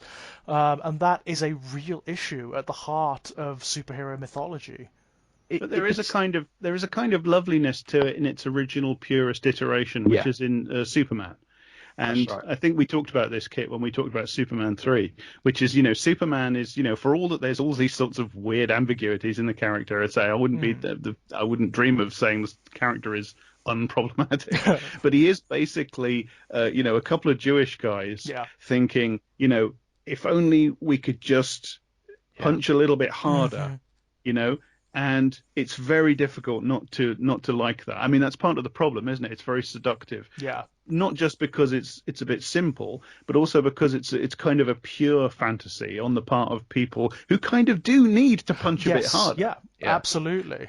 Right. I mean, I mean, to be clear, two Jewish guys in the 30s fleeing Europe. I mean, Yeah, let's exactly. be, it's the context couldn't be Context starker. is all important. You know, Absolutely. But I think you're absolutely right. I mean, it's different now. The context is Yeah. different. I mean, one of my favorite video essays ever, on YouTube is Dan Olson's video about I can't remember what it's called, but it's a video Dan Olson made a few years ago now, and it's about the Nolan Batman movies and about the Snyder Batman and Superman movies and Superman and superhero movies generally, where he just presents you with loads of clips of superheroes doing things, and he keeps on saying Superman did this, Batman did that, but it's okay. It's all okay because he was fighting the bad guy, because he had to do it, because if he didn't, the bad guy was going to do this, and if he hadn't done that, then the bad guy would have done that. And the point of the video is that these movies are their ideological justification for basically imperialism, American imperialism, and also British imperialism allied with it, just smashing its way around the globe, smashing its way into Iraq, smashing its way into Libya, etc., because there's always a moral justification. There's always a yes, I know it's terrible to wage war, it's terrible to invade, we did this damage to Iraq, etc., but Saddam was a bad guy, and he had to be sorted out. And yes, there was casualties, collateral damage, but we had to do it. We had no moral choice. In fact, it would have been immoral not to do it. So it's okay. Yep, And I think unregulated that's wiretapping is absolutely fine because there are yes. terrorists, and they may Well, I harm think you. Dan Olson raises that, specifically in the video as well, because of course the context of The Dark Knight is incredibly steeped in the war on terror and the Bush administration and all that. Well, and specifically, and it's interesting to me how on the nose it is about the Patriot Act. I mean, it is interesting to me that it decides to go that deep, because I mean, one of the things we've talked about is the fidelity of the movies to the Frank Miller source text, and there's a lot of that. I mean, it's not the only source that you can see, especially in Rises. Obviously, there's the Nightfall story, which is where Bane originally came. There's bits of No Man's Land in there as well, which was a very strange. There was a plot where there was a whole series for a couple of years where Lex Luthor became president. Right. In Yes. the DC universe. Which is, I mean, what a ridiculous idea. Imagine. Of course. Thank goodness nothing like that could happen in reality. Comic you know books, what? eh? Comic books. It worked out better for the DC universe because Luthor at least was a genius as well as being Right. evil. But anyway, I digress. The point is that one of the first things that Luthor does is actually declare that Gotham City is no longer part of the United States. So they do the kind of thing that they do in this film where they bomb the bridges and they, anyone who's left behind just fend for themselves. And of course, the inmates of Arkham Asylum mysteriously weren't shipped out before they blew the bridges, so they just get set free and blah blah blah. So, and this, I mean, No Man's Land is like 5 volumes. I think it ran for at least a year, maybe 2 years, across all the Batman titles. This story of Batman slowly but surely reclaiming Gotham and there's elements of that as well that are in these films, which I think is really interesting. But for me, what's fascinating is I think you're right, Jack. I think Nolan is probably small L liberal, whatever that means. But I think that what's interesting is it's a liberal because what's fascinating about Miller's version of Batman is, especially now we know what we know about Miller, is the reason Miller's version of Batman is so compelling is because what it's saying is, oh yeah, Batman kind of is a fash, and that's kind of okay. Yeah. Like, Miller kind of digs it. He's kind of into it. He kind of leans into it. He's like, yeah, fuck it, let's go. Yeah, why not? Yeah. Whereas Nolan, as a good liberal, is like, well, obviously that's wrong, but he's Batman, so it must be right. And it's so interesting because that's liberalism's engagement with American imperialism, right? Yeah. It's Perfect, the same isn't it? It's Yeah, it is hand-wringing, isn't it? It's sort of like, I don't know. If you look at what happens in The Dark Knight, right, Batman sets up this system where he can spy on every mobile phone. Yep. So he's tapping directly into everybody's privacy, the private information, spying on the entire city, right? Yep. And the film has Lucius Fox as kind of the liberal voice of conscience. Doesn't like it. He says it's wrong. It's too much power for anybody to have, et cetera, et cetera. And Batman says, just this once. Just this once, just this and once. There it is. But there's it's all okay. That's it. There's the tacit admission, and the fact that is how... I don't like it, but we have to do it this time. And there's always another just this once, isn't there? And the fact that is how he actually does win out in the end. That's how he finds where the Joker is. That is the film very tacitly saying, well, actually, no, we needed to do this. It's absolutely essential, regardless of what Lucius says. You don't need to write it that way. You could write it that Batman thinks, in order to get this guy, I have to make the hard choices. I have to do what has to be done. I have to institute my own version of the Patriot Act, etc. I have to tap into everybody's phone. I have to do it. It's not just morally okay. It's morally necessary for me to do it. It's the logic of humanitarian intervention. And he does it, and he tries it, and it doesn't work, and it makes things worse. You could write it that way. They didn't. They didn't write it that way. They wrote in a sort of alibi where the moral, the beautiful voice of Morgan Freeman says this is wrong, I won't have anything to do with it. But even so, they do it and it works. I mean, Morgan Freeman's the one who actually says, I'll do it this once, but after that I quit and I'm never going to work for you again. I mean, it's that which is like, oh, well, that's a really meaningful sacrifice, mate. That's going to really help. It reminds me of, Paul McCartney during the Iraq War, and he says, I'm normally a pacifist, but I can't be while there's a war on, Well, Dan Rather was the same. Dan Rather was like, once your country's in a fight, you want to win, Of course you're on there, and it's like, The other thing to do would be to just be honest about it. That would be to have Batman say, that's sentimental liberal rubbish. I don't agree with that. This is a terrorist. We've got to get him. If the film did that, I'd be a lot happier with it. Yeah, at least then it'd be honest, wouldn't it? At least then, and then there would be a dynamic at play. There would actually be ideas to play with instead of this mush, this grey wool that's thrown at you. I mean, at the end of the day, what the movie says with that whole sequence is the end justifies the means. Yeah. Yes. The movie says that.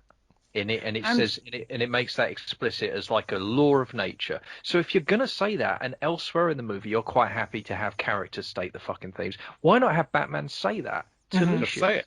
Then just you can say have it it to as a point Lucius. The end justifies the means. Then it becomes a point of characterization. It becomes a clash of values. It becomes something interesting, and it becomes something honest. And it actually sets up something very interesting for the next film with Bane, doesn't it? Because he is that guy. He is that character. Yeah. So it's if nothing else, it's a massive missed opportunity.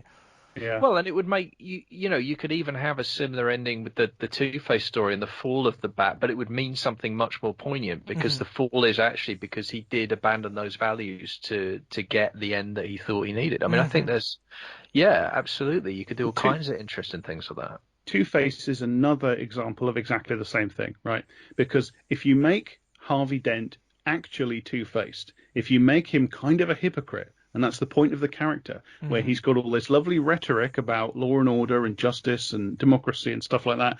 But he's also a bit corrupt. He's prepared to actually suppress evidence, maybe, to get somebody convicted and stuff like that. He's got this dark side. Instead of the one time the film lets you see his pre-Two-Face dark side, which is when he's trying to, it's excused by the fact that it apologizes, doesn't it? The film apologizes for it, Well, it's excused because when he threatens that guy with a gun, he's trying to find out where Rachel is. right? Right. So the film is saying, Yeah. yes, Harvey Dent has a dark side, but it's not really a No, dark side it also shows you that he was never going to harm him anyway. The Yeah. coin that he uses it is literally two-faced, so he was always going to come up heads. He was never going to hurt him, you know. Yeah. So, So what you it end up with tacitly instead, apologizes.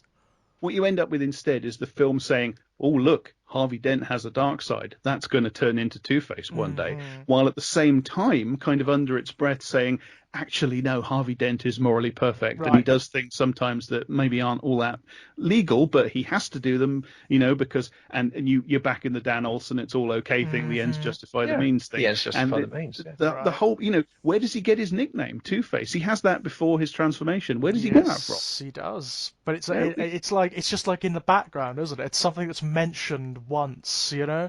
yeah. Well, the idea is that he gets it because he fights corruption, right? I thought that was the idea. Is like they call him Two-Face because he's Yeah. he's a member of the DA team, and yet he So- goes after dirty cops. The- So he's Two-Faced. Yeah, that Right. doesn't scan. And Doesn't again, really. it's the problem, the complexity, the nuance is that this guy is just too fucking perfect. Yeah. Well, thanks yeah, for yeah. that. Yeah. I mean, the interesting thing about Two-Face for me is like I had a Two-Face collection of comics going back to the 60s. Not this was a paperback edition, you know, that compiled. I think it was 4 or 5 Two-Face stories from like the 50s or 60s through to modern day, and it's interesting to see the character evolve through those eras. And one of the things that was really interesting, the last story in the collection, which I think was very late 90s, early noughties, somewhere around there, depicted Dent as a victim of child abuse. Oh, interesting. And the two-headed coin was what his father would use as a punishment, because he would say, I'm going to let you flip, and if it's tails then you get off, and if it's heads you get the whatever the punishment was. Right, and of course it was a okay. double-headed coin, so he always lost the flip. Mm-hmm. And it's interesting to see how the comic book's kind of fun because it's interesting to see how they add layers to this character. Almost every time Two-Face comes back, you know, in a different decade, they've added a layer of psychological complexity to him. And I think he is an interesting character. I really like Two-Face. And I think the movie really, although it's a good performance and the makeup is amazing, I think the film shortchanges him quite badly. Yeah. It's terrible. Not least by killing him off after 20 minutes. I mean, that alone is bad. But like, I mean, it looks fantastic. The scene in the bar when he takes the shot and it just falls through the side of his fucking face. I was like, gee, that was the other moment where I was like, yeah, my kid's not watching this. It is it's grotesquely impressive. It really is. But it's one of those problems that you get with a lot of these superhero films when they're trying to pack in far too many characters at once, and one of the villains ultimately is going to shine through, you know, is going to eclipse all of the others. Yeah, so what you like about Burton's Batman Returns, but he's one of the few people who pulled it off, I think. I mean, I think Catwoman and Penguin get roughly equal screen time, and both of them get really interesting arcs, actually, and really like fulfilling stories. But I mean, there's kind of help because Catwoman's a very ambiguous. She's almost not a villain, right? She's always on the line. Of course, we get that here, don't we? In Rises, where we get a similar kind of thing. Although she's such Rises a version footnote. She's such a Rises footnote. It's like not it's a lot there, less you know? interesting in Rising. Yeah, it's a lot less interesting. In She's a Rising. lot less interesting. Yeah. In fact, both of the female Catwoman. characters are just like so incidental in this film. They've just, just none of nothing. these films care about women. None of these films they care don't. solitary shit about women. I mean, that's not because the only other female characters, like, you know, as you mentioned, Martha Wayne doesn't even have a spoken line. Apparently, she has no vocal cords because you know, Wayne women, why would they need vocal cords? You know, and Talia is just Raish with you know, she's the female Raish. That's basically She's it. a complete cipher. Yeah, And it's then such a waste of. And then there's Montoya, who turns out to be the corrupt cop. Oh, you know, they got me early. I had medical bills. That's what an amazing line, by the way. Like the corrupt cop is corrupt because she got hit with medical bills. Like a smarter movie would have made quite a lot more of that. It's that thing again where the movie sort of almost notices or half notices or notices and then forgets. Like we said about Gordon's peculiar attitude to corruption and not being corrupt.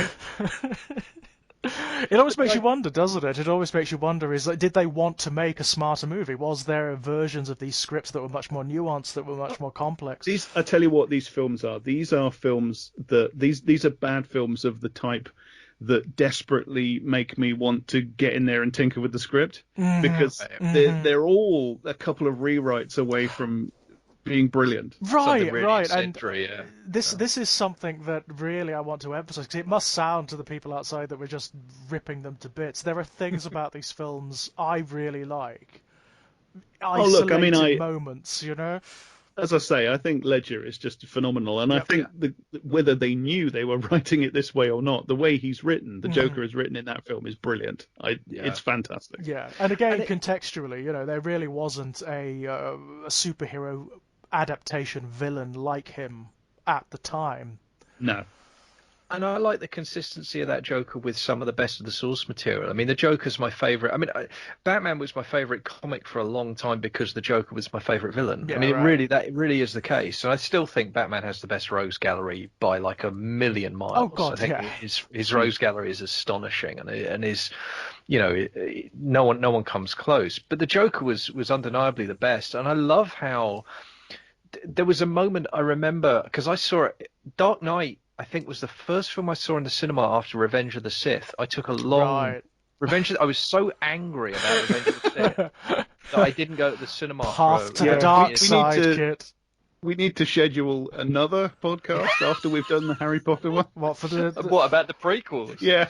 Oh God, that could be very contentious, because I just don't like Star Wars full stop. So I mean, I've never watched Sith again, right? I've seen Sith once at the cinema, and I didn't go back to the cinema until Dark Knight. I will launch a spirited defense of Ian McDiarmid hamming it up and just having a blast.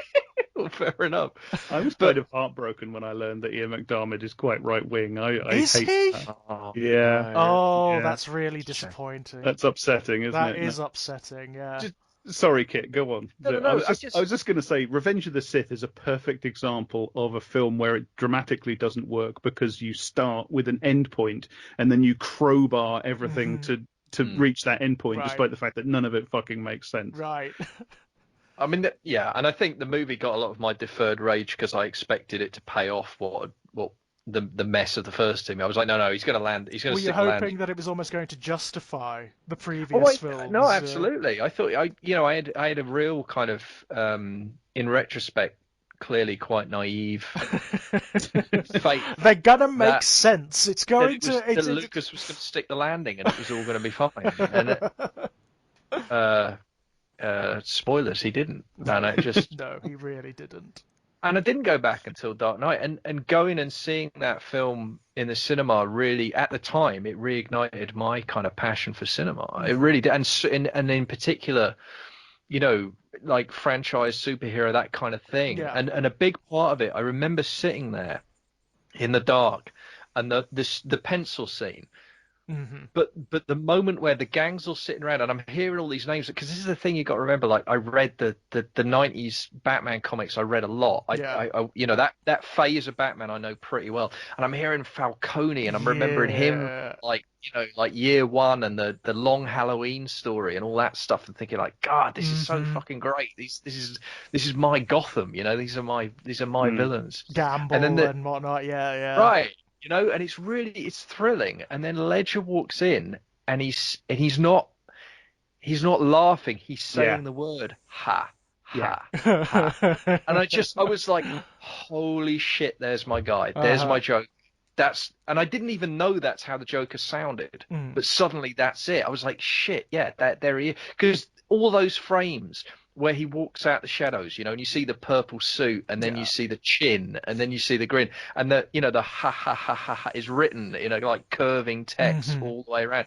And, you know, my brain just superimposes Ledger's vocal performance on that image, you know, and I'm like, shit, that's my Joker. There he is. How like, what a thrill, you know. With the Joker. Oh, sorry. with the Joker, there's always certain things, like he has the white face and he has the grin, etc. But how he gets them can vary wildly depending on which version you're looking at. Like the Jack Nicholson one, his skin is bleached white by toxic chemicals, and he gets a grin because the plastic surgeon is bad at his job, etc. with the Joaquin Phoenix one, he's just a guy with face paint, right?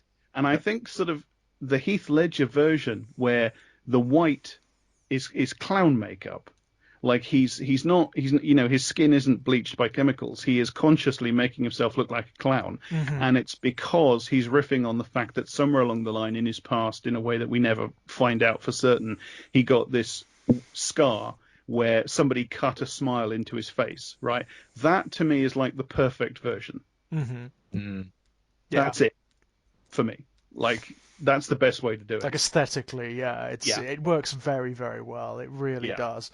It's a very subtle form of storytelling, isn't it? Because it never tells you how he got them, whether they're self-inflicted or whether it's like a mutilation from abuse or whatever.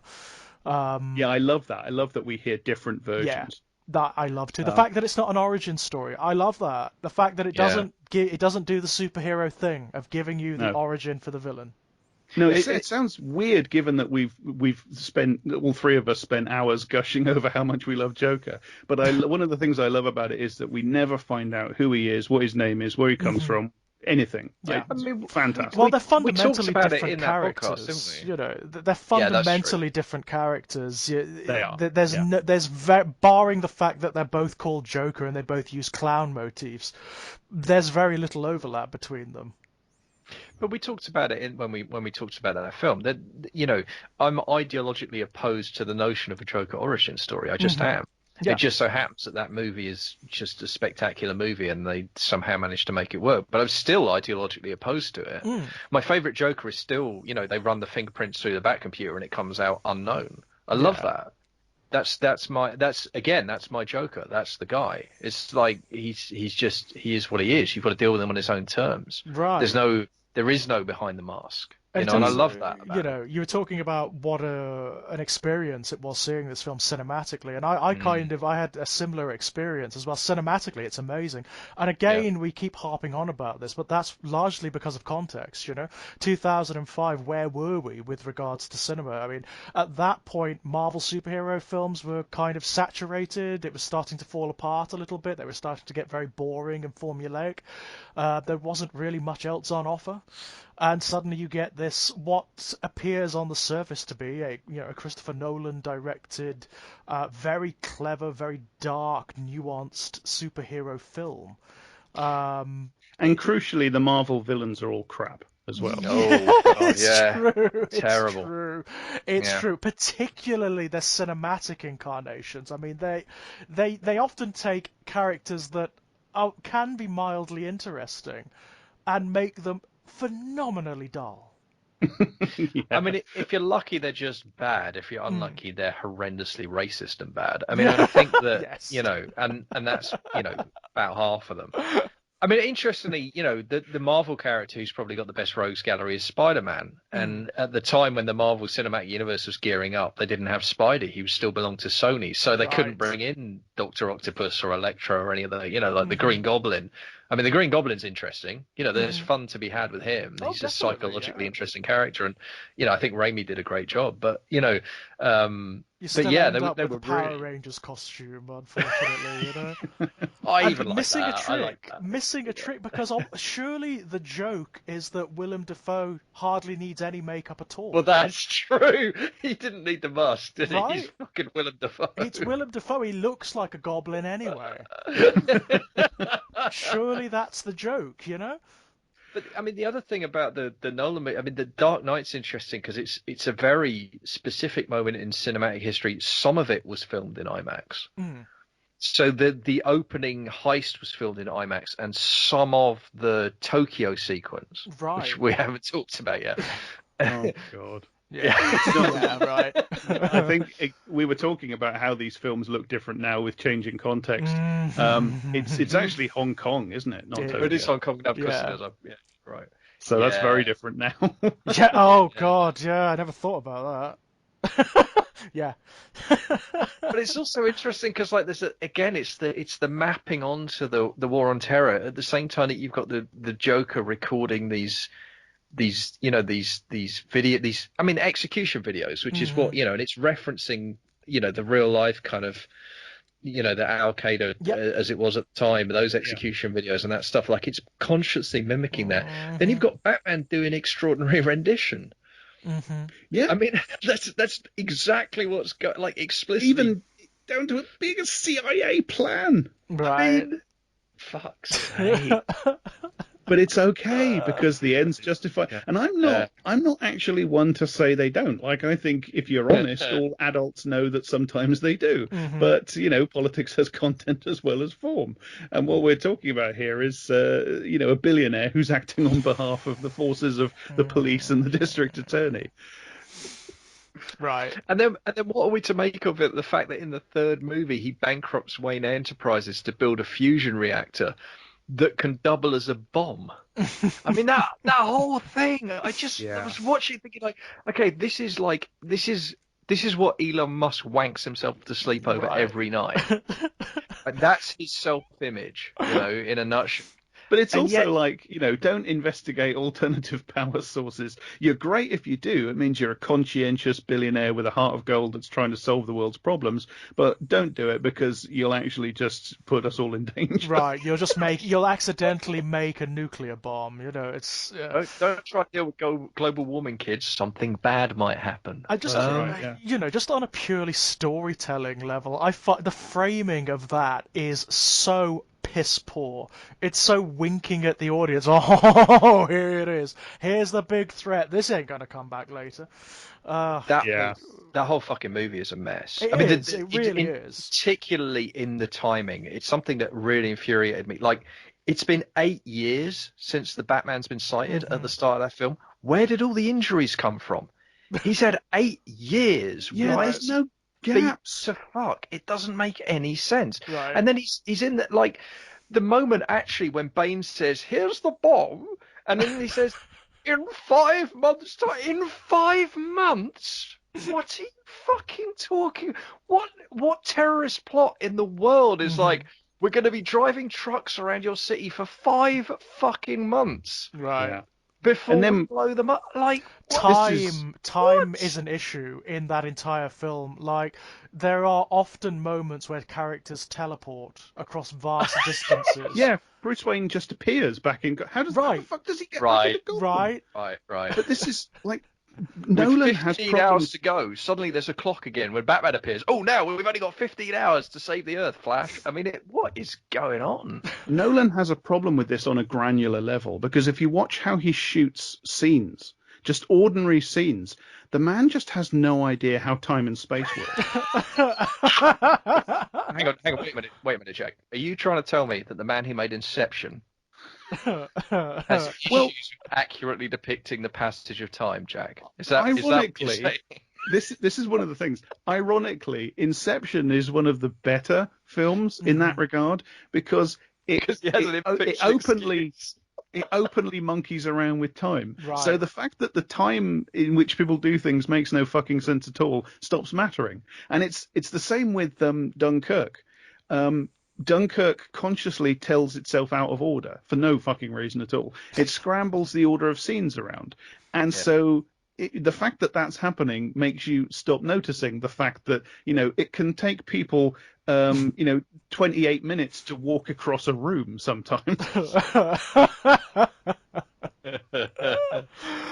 I always flash back to that scene in Robin Hood, Prince of Thieves, where they end up landing at the White Cliffs of Dover, and then in the next scene they're at Hadrian's Wall. Yeah. We'll be at my father's castle one night for Brilliance, absolute Not brilliance. before you won't, mate. No, I agree. But I mean, again in Dark Knight Rises, that means the cops are in the sewers for 5 months. Right. Yeah. One can only assume that they have a couple of wizards on the force to magic away the poo, because otherwise I don't know how. And this is before we get to the absolute insanity of a back that's been broken to the point where snapped vertebrae are sticking out.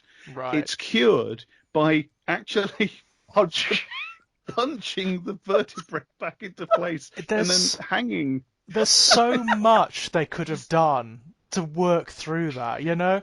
In comic book terms, there's so much they could have brought in. They could have even introduced the Lazarus pits at that point, you know? I mean, you might as well. Why not? Films would have have this made more self-imposed sense. remit of being "quote unquote" realistic, so you can't have anything like that in the Nolan version. So what you get instead is the incredible realism of Bruce Wayne's snapped back, healing completely, not just to the point where he's back to normal, but to the point where he's actually stronger than he was before Right. in a matter of 5 months, hanging around on the end of a rope. Well, but look, Jack, he faced his fears. That's the thing, and That's that the makes thing, you stronger. Because Mm. why do we fall, Jack? Why do we fall? And I want to point out something that was said at the time by Zoe Stavry, who's a writer who's really good. She goes by Stavers on Twitter, and she pointed out at the time when The Dark Knight Rises came out, and I've never forgotten this, that the pit is a metaphor for poverty, right? Right. And the film's thesis is that you get out by not having a safety net. Ooh, and the fact that it's Bruce Wayne doing it, who's Yeah. tacitly a billionaire. Yes. Oh, that actually makes it a hell of a lot worse, doesn't it? It's obscene. Yeah. It's actually vile. What's interesting about this is, so in the original comics, Nightfall, Bane breaks Batman's back, and and Bruce Wayne spends a whole year to 18 months in a wheelchair, and he gets replaced by someone called Azrael, who turns out to be a psychopath, and then Bruce Wayne has to come back and reclaim the mantle of the Bat, and it's this big thing. Yeah, you get Bruce Wayne instead of a psychopath. Great. Yeah. It's the Hank Hill theory. You think Bruce Wayne's bad, then you see this other guy is even worse, and then you think Bruce Wayne's not so bad. It's the old switcheroo. It's people going, "Hey, anyone miss George W. Bush?" No, I don't. He was awful as well.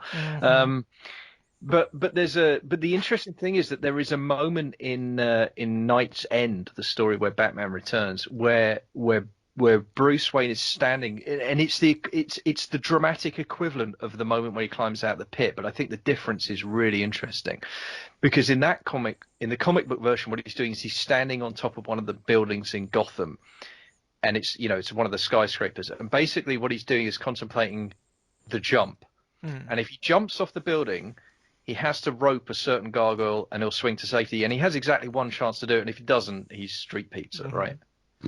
And this was one of the things that he did early on in his career as a kind of, I'm going to be the Bat, this is my thing. And it's a psychological test. And the Night's End comic has him go up on this ledge like 2 or 3 times, and he's not ready to do it. He keeps looking at it, and something psychologically is like, no, I can't, I'm not there yet, And it's like, that's not the least clumsy metaphor in the world, but it works dramatically. And what it doesn't do is have all this absolutely disgusting shite about all the other people who are down there, because really, well, don't they really kind of deserve it? They don't really want it together. enough, do they? If they That's really the wanted thing. it enough, Right. they feel the fear and do it anyway. Yeah. Why did Batman turn into a fucking Hallmark greeting card? What the hell is that? This is just It's the again, comic book movie equivalent of, like, when you see someone's been burned alive in a building but a Bible survived, and you always get like certain fundamentalists coming up saying, "Oh, praise God, it's a miracle." Loads of people burned alive, but the Bible survived, or the crucifix survived. It's that nonsense, isn't it? It's an exercise in faith that's actually really anti-human. Yeah. And again, think about the potential, right? Batman has been beaten. He's been broken. He's alone. Totally, and the film makes a great big meal about setting up Blake as his replacement, right? Even to the point where it turns out his name's Robin. Right. Which is so naff beyond belief. Yeah. But, it makes this great big deal about how, so commit to the bit, okay? Bruce Wayne's done. He can't be the Batman anymore. He can't be the Batman anymore at the start of the film. The film makes a great big meal over that. And then he tries and he fails. And he ends up completely broken. Now, again, potentially, that's brilliant. And the film could actually be about the next guy stepping in. Right, or, sort of the Batman Beyond thing. Yeah.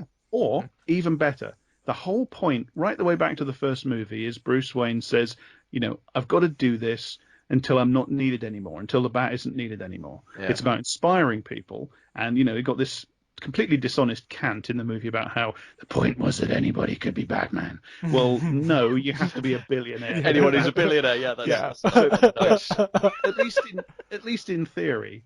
And again, it's one of those things the films almost notice, because you have the hypocrisy of him telling the vigilantes, "I'm not wearing hockey pants." It's never explained why he's right about that or why he's wrong about that. But again, they kind of sort of almost notice his hypocrisy. He never faces any consequences for it, of course, but they kind of sort of almost notice it and then paper over it. But ostensibly, the idea is that he wants to inspire people so that the people make the difference, and then the Batman isn't needed, right? So show us that. Yeah. And you could start with Bruce Wayne rather, in the prison, and they all get out instead of just him getting better miraculously and making his solo heroic escape and saving everybody, and then coming back to Gotham and again saving everybody, proving that apparently everybody still does need Batman. And then he can retire, despite the fact that that makes no fucking sense by his own stated goals. Show us the people in the prison rebelling, working together, getting out, including him, and then the people of Gotham, inspired by his return, getting together in revolt against Bane, and you could do it, but no, because the films are not actually sincere about their stated goal. The stated goal is for Batman to be an inspiration, and for him to trigger social solutions to the problems, because the films are canny enough to know that there's actually a bit of a problem with a lone billionaire vigilante beating up poor people with mental health problems. So what they lampshade it by his actual goal is to inspire social solutions, but they never show us him actually inspiring solutions. What they show us is him being the sole savior who always saves Gotham alone, and it's really obnoxious. It's not just obnoxious because it's the sort of the fascistic lone hero Superman kind of myth again. It's not just obnoxious because of that. It's obnoxious because it's hypocritical, because the films are saying one thing out of one side of their mouths, and then they're saying something else out the other side. Yeah, but it's because the movies have to reverse engineer from first principles of Batman is the goodie, and Batman is right, and everything that we've described is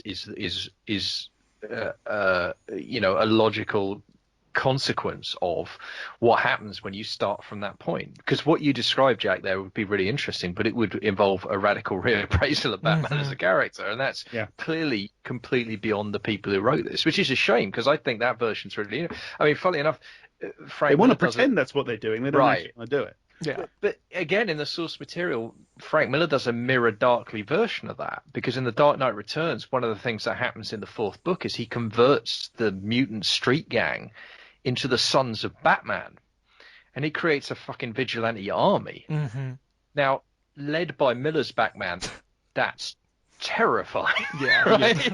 Absolutely, like, holy shit. But it's still, like, it's dramatically fucking interesting, though. Like, you know what I mean? Like, it really is. That's the other tack they could take. They could say, in some way or another, they could say, actually, Bruce Wayne doesn't want to be free of it. He doesn't want to stop. He doesn't want to inspire people. He just wants to carry on being a vigilante because of his psychological problems. Yes, that's the other way, isn't it? Actually, by doing this, he causes Gotham more problems than he solves, by doing that consciously and showing it honestly, instead of just showing it to the extent that they can't help showing it because it's baked into the whole idea, but also shying away from it and papering over it and lampshading it and pretending it's not there.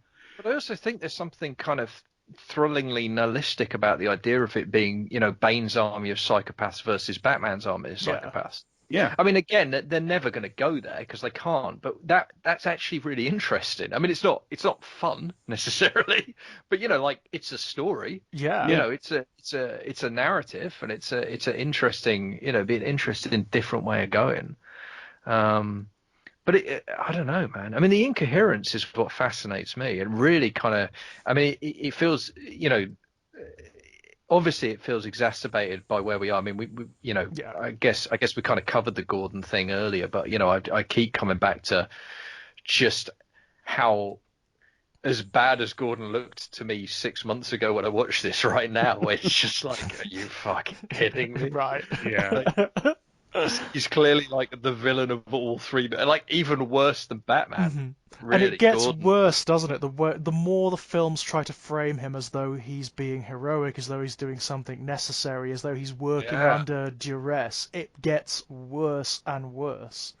I mean, Yeah. the Dent Act sounds like I mean, I think like for me, like the fundamental flaw of Dark Knight Rises is you cannot ask me as a viewer to have any sympathy or identification with the figures who enacted the Dent Act. You just cannot. I will not fucking do it. You know, like they are not morally good people. The people who used the death of a district attorney to introduce legislation that said female prisoners can be housed with male prisoners, that alone, I don't need to know what else is in the bill. Like, fuck off into the sea with you at that point. But All the you way have into the sea. you when you walk into that film at the start, you have a situation where apparently we still have rampant social inequality, but we also have no crime.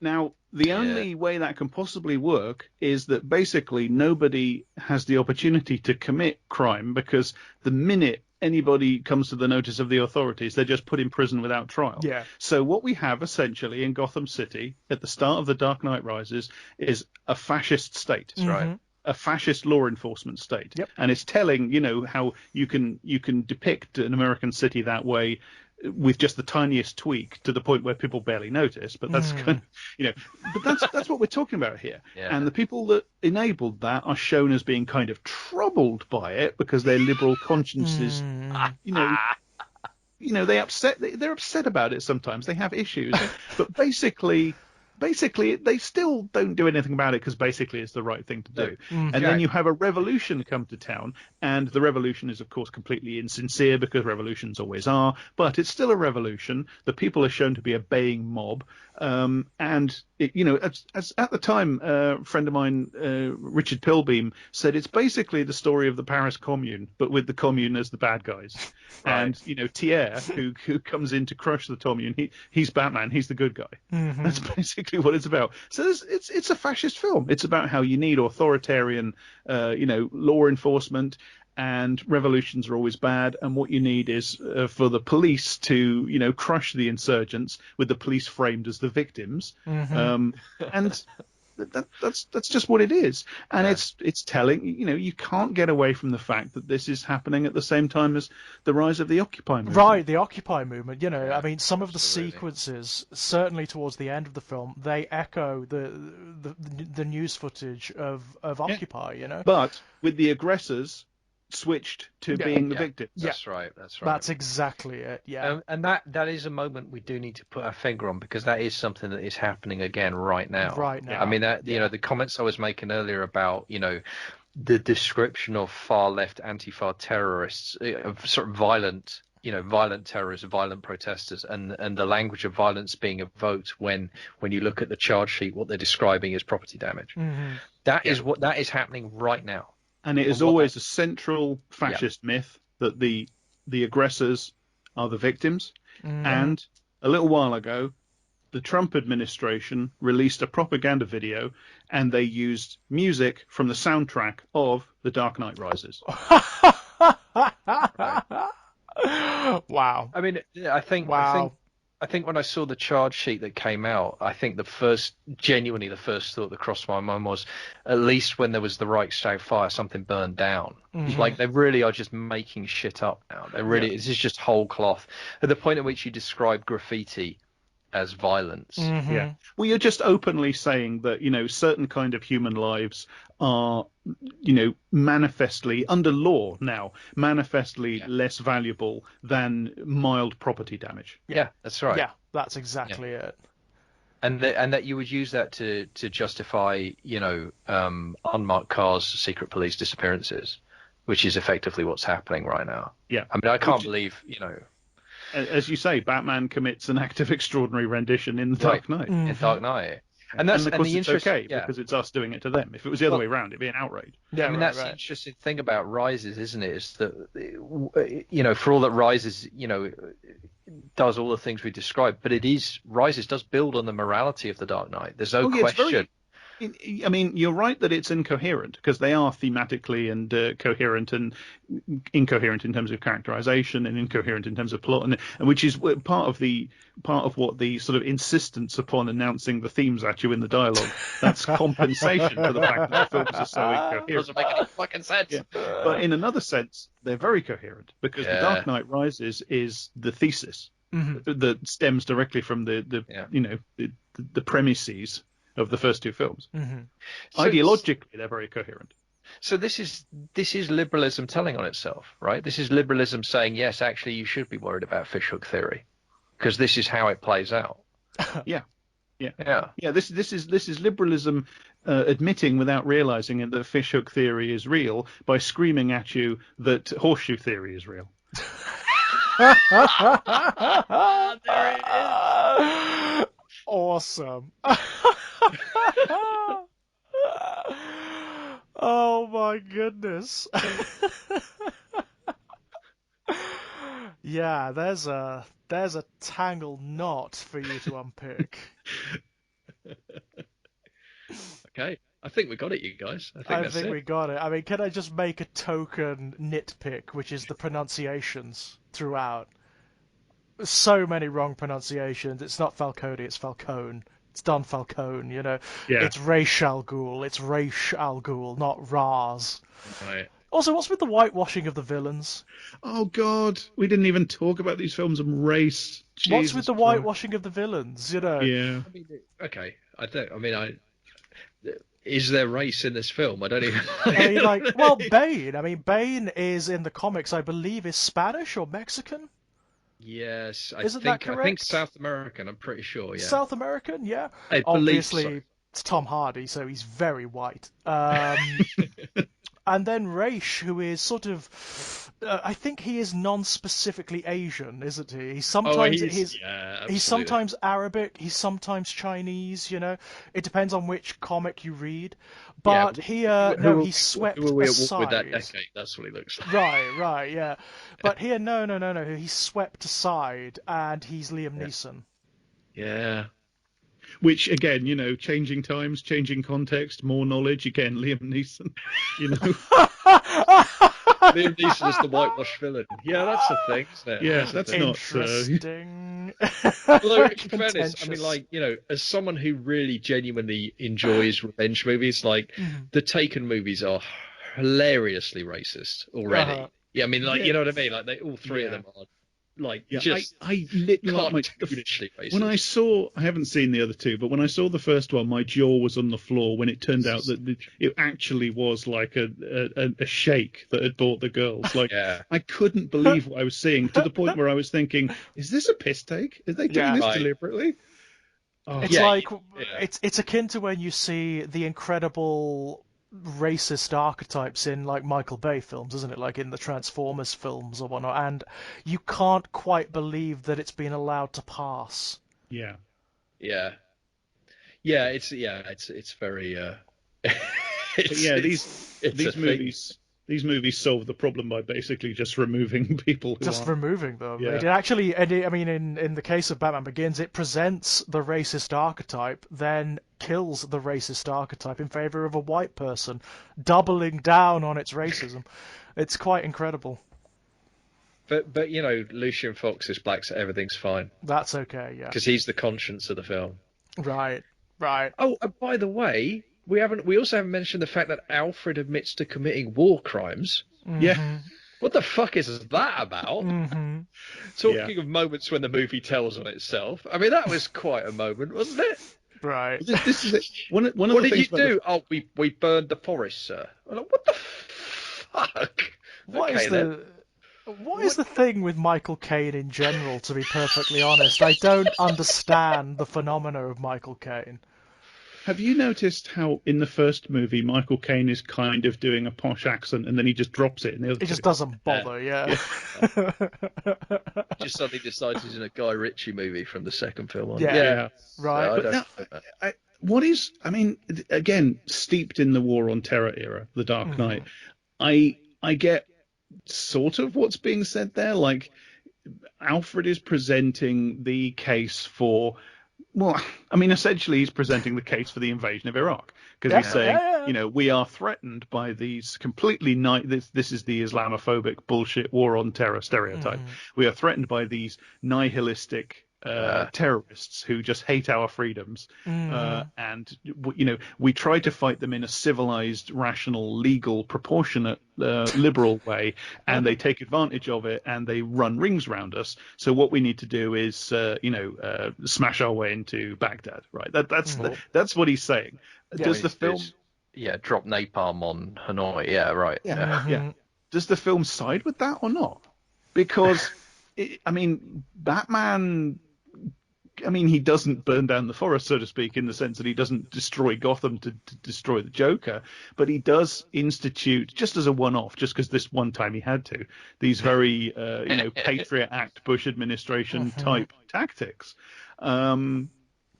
So again, it's like, the film is kind of, I think it thinks it's offering a critique of that mindset and repudiating it, but everything else in the film just, you can't make sense of it unless that is actually the right attitude. But there's a weird mirroring with the Joker speech, because it's the same dynamic in the Joker speech that you pointed out earlier, where you look at the Joker's speech about plans and structural violence, and you're like, yeah, that's actually 100% correct as far as it goes. That's a completely legitimate thing to talk about and be annoyed about and whatever.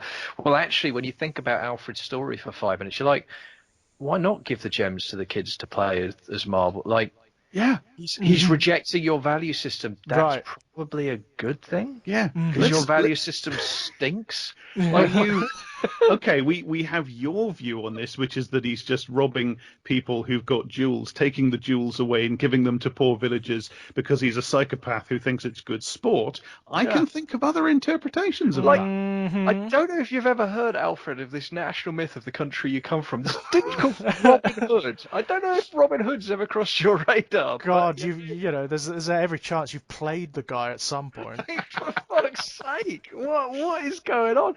And again, the movie's deadly earnest in that, because Alfred is beyond reproach, right?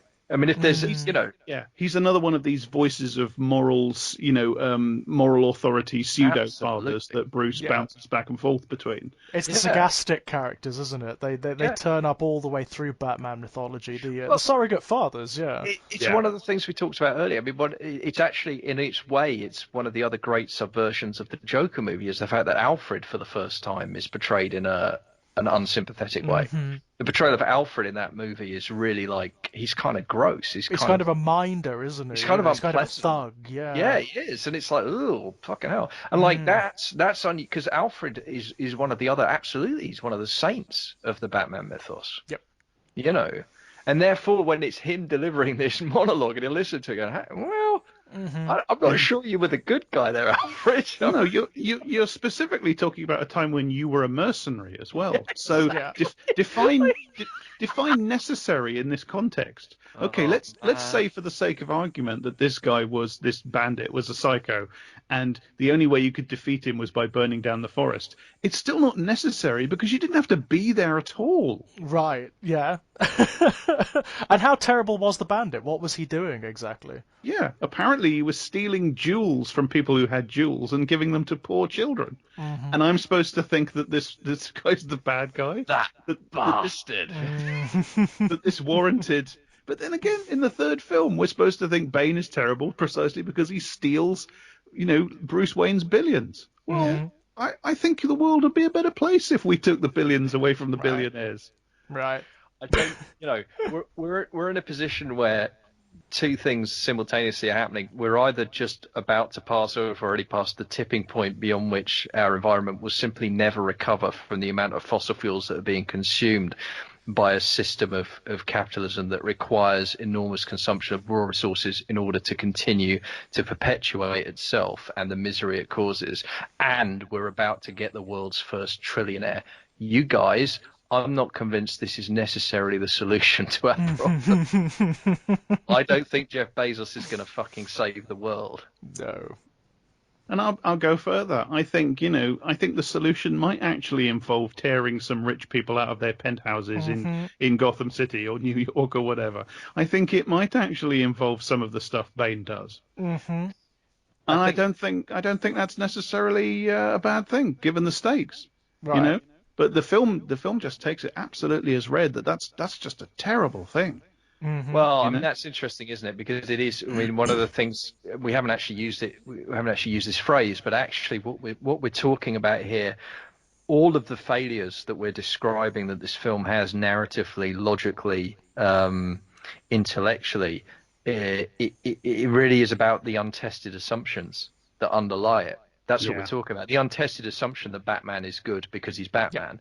The yeah. untested assumption that Gordon is good because he's a cop. That is The un fundamentally it. the Yeah. untested assumption that Bane is bad because he's a revolutionary, the untested assumption that Bruce Wayne is good because he's a capitalist, because he's a billionaire, Hmm.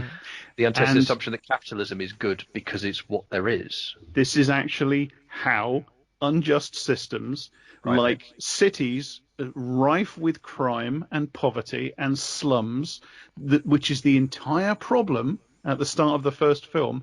It is the fact that these things continue, not because of any of the problems that Bruce Wayne thinks are operational, but because of systems of power that feed people exactly these kinds of untested assumptions as ideology, including in stuff like movies, Hmm. and don't allow Mm, them to be questioned, Don't. Yeah. yeah. Yeah.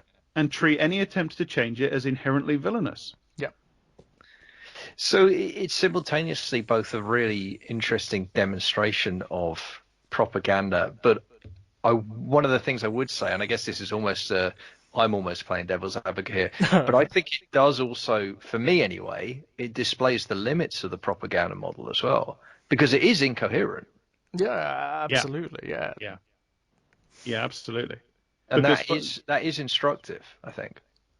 no, absolutely. I think, but then that's kind of the whole point of propaganda. The whole point of propaganda is to package a radically incoherent worldview. It's incoherent because it's about normalizing a world of injustice and insanity and horror. Hmm. It's about packaging it in such a way that people get behind it. Yeah. Mm. And there is a kind of obscurantism inherent in that, isn't there? There's a kind of flimflammery that occurs, which relies upon the message being incoherent. Yeah, Well, I mean, and they'd it, fucking better be, given the truth of the matter. Hmm. You better Yeah. find some obfuscation, But it's because so otherwise, interesting. I mean, it is so interesting. I mm, find, as I said at the very beginning, the experience of these films I find to be fascinating because I yeah, rather enjoyed all of them on first viewing, oh yeah, to a yeah. certain yeah. degree on a sort of popcorn level at least. And with Well, regards to The Dark Knight, massively enjoyed it. Thought it was a beautiful film. That has changed dramatically. if we, Dramatically. I mean, I kind of love The Dark Knight Rises. It's a Yeah, fascist Hmm. movie, but I kind of love it. Hmm. yeah, I do. Um, and I have to be honest about the fact that a lot of the art that I do love, that I feel a lot of connection to, is kind of fascist. Mm. I'm an H.P. Lovecraft fan, for God's Right, Well, sake. right, yeah. this is Yeah. something I've wanted to talk about actually, because one of the things that I hear is that it's one of the things that always bothers me. There's certain critics who talk about the importance of aesthetics and the relationship between aesthetics and politics. Mm. And fascism is always one of the elements to me that I find really challenges that whole theory, because for me, one of the things that fascism is very good at is aesthetics. It's probably the thing it's best at, Walter actually. Benjamin said that fascism is the aestheticization of politics. That's what it does. It Yeah. turns all politics into pure aesthetics. Hmm.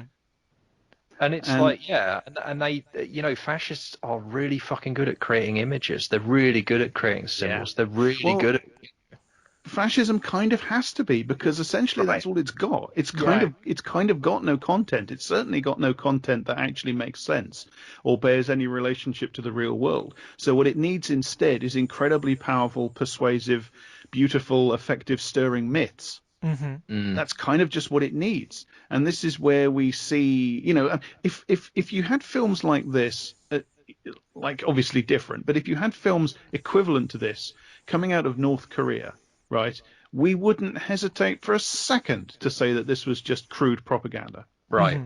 right? Right. But because it's done within our frame of cultural reference, Right. it doesn't look like that to us. Yeah. That's Yeah. yeah. And I know one of the criticisms that we're going to get as a result of making this video is the fact that and this is something that it's a fantastic defense mechanism. You are reading too much into it. You're over intellectualizing, yeah? You're seeing Yeah. as though you're seeing something that isn't there. And the reason they say that, the reason those who vouchsafe that criticism say that is often because they cannot see it. Yeah. It's so subtle to them, it's so culturally enshrined Two that things in response to that, right? Firstly, nobody thinks adverts work on them, right? right, Yeah. Everybody right. thinks adverts are Absolutely. crude and Yeah. stupid and I'm not affected by them, right? Everybody buys stuff. Yeah. And everybody sees an advert for Smarties, and then half an hour later thinks, I just want some have this Smarties. strange inkling. I want Smarties. Yeah, I don't know why. I don't know I why, but I just do. independently decided that I Yeah, would like some Smarties, and it has nothing to do whatsoever with that advert I saw 20 minutes ago. Yeah. absolutely. Yeah. And the other thing, these are films that they trumpet the fact that they've as we started out talking about this. They trumpet from the hills the fact that they've got themes and meanings and Yeah. subtexts. They're incredibly self-serious and self-conscious about the fact that they are texts with themes and meanings and subtexts to the point where they analyze themselves and then present you loudly with the results of their own self-analysis. Yeah. So that they're certain that you get the message that they're trying to Right. put across. And it wouldn't even So- matter if they didn't. All things bear analysis, Absolutely. All things have connotation and allegory and so on and so forth. It's impossible to escape. Yeah, But I mean, by definition, cultural products carry cultural meanings. Right, They wouldn't yeah. be cultural products if they didn't. They nobody would watch them if they didn't have messages. Yeah. They wouldn't mean anything. They would be incomprehensible to us. Vacuous and empty and Yeah, nothing. it's just particularly ironic when people say stuff like, you're reading too much into it about texts like this Right. that go Yeah. out their way to tell you that they have subtexts. Yeah, I mean, I think what they're really cross about is that we're finding the wrong subtext. I think that's Yeah. that's really what's going. There's I mean, also another level as well, which is that people enjoy these films, and of course, by criticizing them, often people feel personally attacked rather than as though and you're critiquing an artifact. People, and I do this as well, people don't want to think that stuff they like has meanings and messages that they don't agree with. Absolutely. People want the stuff they love to agree with them.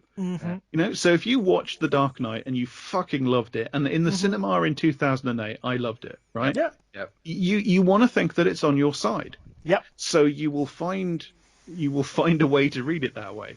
And then somebody else, often the most incredibly torturous readings, which go against the grain of the text to an incredible degree, but you'll find, I'm going to get this, damn it, and you find your way of reading it in the right way, in the way that makes it to you ideologically orthodox, right? Yeah. And then somebody else comes along and says, actually, I think it means this, and people experience it as an affront. And I'm actually, I'm quite understanding of that because I think we all do that. I do that as well. It's a natural reaction.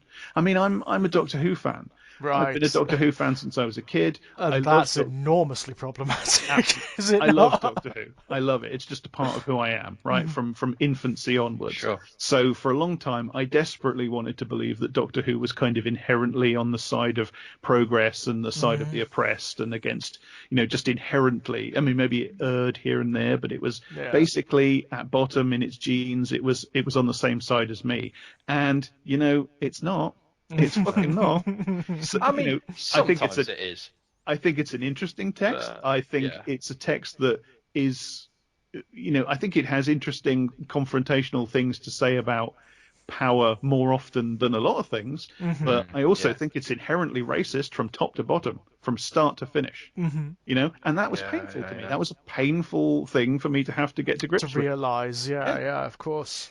But that's why I think these conversations are helpful. I mean, because I'm with both of you. I mean, I still like The Dark Knight. I still enjoy the experience of watching The Dark Knight and The Dark Knight Right. I mean, this whole trilogy, it wasn't a miserable thing to go back and watch these films. It really was not. I got a kick out of it even as I was, taking furious notes and realizing, how little any of it was adding up. I was still enjoying the moment and the process of watching the films. Although will admit, I did turn off Batman Begins sort of towards the end because it was so boring. really, it got Yeah. a bit dull for you. No, that's fair enough. But they did burn down my manor. I mean, that's worth sticking around for. Um, but I think that, I think that that's, for me, that's why I think these conversations are so like, this is so kind of helpful. Is because it's okay. It's okay to Mm. like things that are in some way bad. That doesn't make you a Yes. bad person if you No, enjoy problematic art. And absolutely not. And and it doesn't neither enjoying it. undermine No, it doesn't. And it neither doesn't in undermine the connection that you have to that art or the significance that it has to you, you know? right, right. And neither enjoying the art nor putting your finger on what it makes it problematic. Hmm. Neither of those are bad things to inherently bad things. They're really not. And I think that's the kind of the whole that whole kind of critic. I mean, I mean, I like Ender's Game, right? Right, I right. I like mean, fucking hell. I Yeah. like Guns N' Roses. I like Hmm. fucking Ian Fleming, right? I Hmm. don't know. I Yeah. don't like Ian Fleming. I like Ian Fleming's writing. Hmm. Like, so like, Yeah. come on, like, and that's C.S. Lewis, you there's some know. absolutely reprehensible shit going on there, but you know, and that's true as well. And I think that's okay. I think that I don't know. I think it's really easy to tie yourself in knots with this shit, and I think Yeah. it's one of the. I think it's a parody of the left position. I don't think it's an actual. I've never spoken to a lefty who's actually like, I don't engage with that because it's bad Hmm. art. The conversations I have are conversations like this where it's like, It's man, nuanced, yeah. yeah, man, I really enjoyed it. God damn, it's problematic. That's Hmm. actually the conversation I end up having most of the time. And that's the truth Um, of it, isn't it? It's the fact yeah, that people are actually acknowledging the problematic elements of beloved texts now, where right. maybe they were censored from doing so before, you know? And that's the problem that people are having. The And fact that then you attacking something, that you are critiquing something beloved and that's been maybe unassailable before right. now. And the weird part about it is that you immediately get smashed with this label of being like, humorless, or you're reading too much into it, or you're Mm. trying to cancel Batman, or whatever the fuck it is, and it's like, dude, Nobody, at no like, point did we like, ever say that these films should not be viewed, you know? No, no. At what are you no talking point. Go exactly? and view It's them. the Go and same watch old thing. them.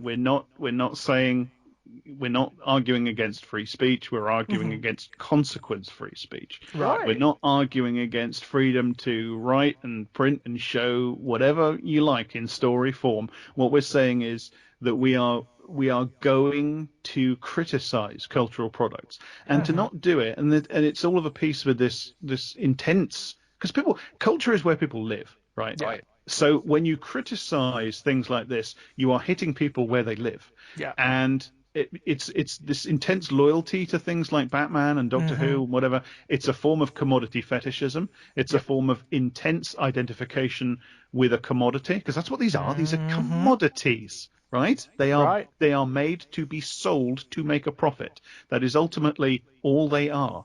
Now, that doesn't mean you don't get artistry in them. Of course you do, right? But they are that is, from the point of view of the massive, massive mega corporations that make them. That is what they are. right. They are Yeah. commodities to be sold.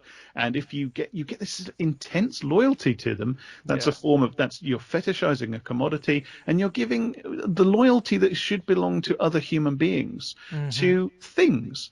And things that fundamentally dominate you. And what I think we're doing when we criticize stuff like this is we are saying to people, um, you know, do not treat this commodity like it's a person, and do Right. not therefore treat other people like they're commodities, because it's a reflexive thing. The people are more important than the commodity, and yes, it this culture that you love, it's hitting you where you live, but it's also that there's just inherently a call inherent in this kind of criticism. It just inherently means that something needs to be done, because if there are these kinds of problems, if a commodity like this that is this incredibly successful, and by God you can extend this to Harry Potter, which is where I Oh, came in, can you? a commodity this Can't hegemonic, you right? just? If its meaning in its bones, in its core, in its DNA, carries messages this pernicious and this anti-human and anti-social, then there is some sort of social problem here. And Hmm. you kind of need to shake yourself out of that. Doesn't mean you can't watch or read whatever the fuck you like. Enjoy yourself, but you Yeah. need to be conscious of what these things are and what they mean, and of the social problems that they signify. And that's, there's a lot of people that just don't want to know. They don't want to Yeah. hear the call to action. I think that's Hmm. ultimately what it is. They know on some level that they're being called to do something, and the whole weight of the massive media system is telling them, don't do anything, sit and watch Yeah. telly. Yeah. Right. I mean, the commodity fetishization argument is interesting because I mean I agree with your analysis. I do think though that there is what complicates that is on a personal level what people often relate to. I mean, I can speak personally. What I relate to is the narrative, is the Hmm. story, Yeah, and that they wouldn't work as commodities if that wasn't operative. That's Yeah. why right, they work as commodities. Like, you can't sell chairs if you can't sit on them. You can't sell right. stories if the stories don't move people. Hmm. Yeah, and I think I am attracted to that bit, and certainly, and and I produce narratives, right? I mean, I'm a Yeah. creative writer. I produce narratives from time to time, less frequently lately, but theoretically, let's say I produce narratives, and I'm completely in love with that. And but the thing is, the And point that's is very that human. right, but the point is that engaging in these critiques doesn't in any way diminish my love of narrative. No. And acknowledging the commodity fetishization and all of the problems that surround that don't make a dent on my love of narrative. They don't No. touch the sides of it. Because I think that, I mean, I don't know, this is going to get a bit esoteric, it's a bit late for this really, but I think there is one of the interesting conversations is about the degree to which it's possible in any way to separate those two things in the Hmm. current society and culture in which we live. But I think there is something inherently, as you say, inherently human about the desire and drive to tell stories and to be a part of stories and to create stories and to see, read, experience stories. I think that is a human drive that goes beyond the capitalist superstructure that Hmm. we're currently I being, agree. yeah, Totally. And I think that's it, really, because what you're doing when you criticize stories in this way, when you show that they contain these sorts of pernicious meanings, you're kind of putting it in sharp relief that what's happened is that the innate human tendency to create and share stories, which is a form of social creativity, that's kind of been enclosed by these massive power Hmm. structures that mm, treat them as commodities and produce them to be commodities and produce them to, promote and entrench and justify these unjust power relationships.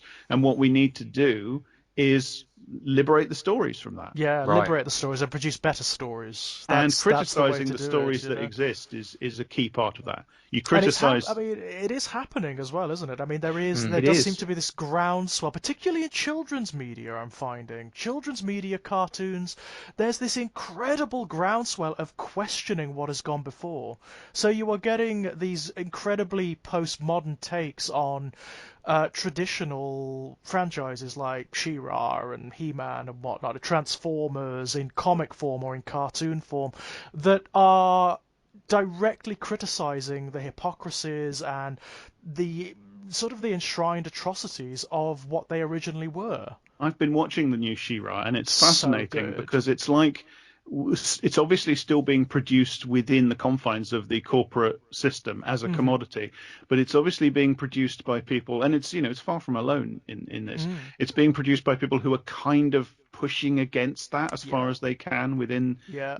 while still within the confines. mm. And I It's think that's when stories get really exciting. I think when yeah. they push against the boundaries set by the circumstances of their production. I mean, the other thing that this conversation has thrown into relief for me is the fact that, the incoherences that we are criticizing in these stories are a product of that superstructure. I mean, that's Hmm. what's really interesting to me is the stuff that bugs us about these films are those impositions from outside, are those superstructure impositions that end up injecting propaganda. Hmm. That's exactly why this kind of cultural and literary and artistic criticism is so powerful, because by analyzing the incoherencies of the texts, you get powerfully at the underlying contradictions of the society that produced the texts. Yeah. Hmm. Yeah, and that's why I mean that's the value in the interrogation of the historical stuff that we do, right? But applying that to the current moment, I think is really powerful because we're in such we're in such a strange current moment. We're Yeah. in such a weird place, a weird and terrifying moment Yeah. in human history, Whew, yes, Yeah. that's yeah, we certainly are, and I think it's all pervasive, isn't it? It's going to be informing everything we talk about, regardless of what we're analyzing or what we're discussing. Yeah. It's very difficult to, in any way, escape. I think it's a mistake to try. I'm Yeah, increasingly I of the think so opinion. too. I've gotten to that point where I'm just like, no, actually, don't. You've got to lean into it. Well, You have even, I to. mean, even my bloody Let's Plays that people find all over this channel, some of the comments, because I restarted playing Bloodborne and stuff like that, which is very relevant to lots of different things that are happening now. The comments I'm getting are things like, oh, well, this is a mood right now. Yeah, You know? yeah, And it's like, Yeah. yeah, Yeah. yeah, that's exactly what it is. It's Well, yeah. exactly what it is. we are at a kind of crossroads in history, Hmm. and I think these movies, these Batman movies, not alone. There's going to be lots of cultural products that do this, but I think they are, how whichever way it goes, Mm-hmm. I think these are going to be texts that people in the future look back on and see enormous illuminations Yeah. and enormous foreshadowings. Like I think in 100 years' time, people are going to be studying The Dark Knight Rises with Hmm. reference to the history that almost immediately followed it. Yeah, I've I Um, no agree. doubt. I've no doubt. No, I mean I'm, the lines you can draw between that and Trump's America. I mean, regardless of whether Trump ends up being, a one-term president who ends up going down the Nixon route, or whether he ends up being America's last president, right? I mean, mm, or whatever point in between you have. I think that you're absolutely right. This is going to be one of those things where people look back at it like, wow, they probably didn't realize what they were saying, but yeah, but there they are had so some many stuff to say. signifiers. There are so Yeah, many yeah, expressions of what was happening and what was to come. Yeah. and yeah. the So, uncomfortable thing, of course, is that a lot of the time the texts that say the most are the ones where the people who created them didn't fully understand what they yeah, were Yeah. saying Yeah. I think that's because really, yeah. they're responding so directly Yeah. It's almost to like an unconscious finger on the pulse of yeah, culture and politics. Yeah. yeah, Oh, absolutely. I think that's really key. I think, and that's, I think about the right wing artists through, from historical through to current day that I really like, and that's the thread through all of them. That's what threads Doyle with Fleming, with Hmm. James Elroy, with Orson Scott Card is Yeah. exactly that. These are, I mean, they're all bright people, they're all Hmm. bright men, funnily enough, but tied to a specific worldview and in absolute gibbering horror at what they perceive as being the crumbling of their order, Hmm. which of Lovecraft, of course is course. Lovecraft, but that's which of course is perpetually the conservative position, because Hmm. whether conservatives are winning or losing, they always feel like their order is crumbling around Yeah. them. That's their It's baseline inherent to the position, psychological isn't it? state. It It's is inherent to the absolutely. position. Because That's the what nature of drives you to conservatism. conservatism is the fear of loss of a Hmm. thing that was or is, and a desire to kind of encircle it against the other. Yeah, Um, and it's ironic because it's always something that never was in the first place. It's always a delusion. It's always a myth.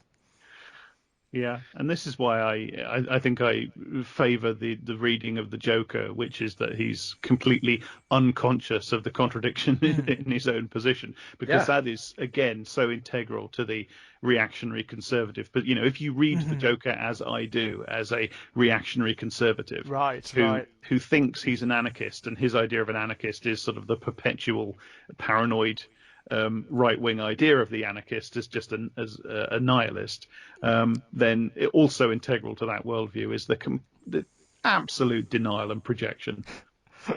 He's sort yeah, of the internet Stefan Molyneux Yeah, fan, yeah, yeah, oh, made completely. manifest, yeah. Yeah, absolutely. And that's the interesting thing where you could argue that the movie kind of predicted a trend, because Hmm. we at the time I think we would have laughed at those figures, but since then there's been a spate of incel Yeah. shootings, right, mass Hmm. killings that have been directly influenced by that particular strain of extreme right wing thought, right? I mean, we're not even Right. talking about the wider movement, which obviously has had all kinds of manifestations, but even just taking that particular edgelord, shitlord, incel strain of right-wing masculinity, that toxic masculine strain that has, that the prophecy of Ledger's Joker has been fulfilled, right? Yeah. Yeah. And crucially, it happens, in a film that thinks consciously. It's talking about the challenges to liberal civilization posed by nihilistic Al Qaeda terrorists. Yeah.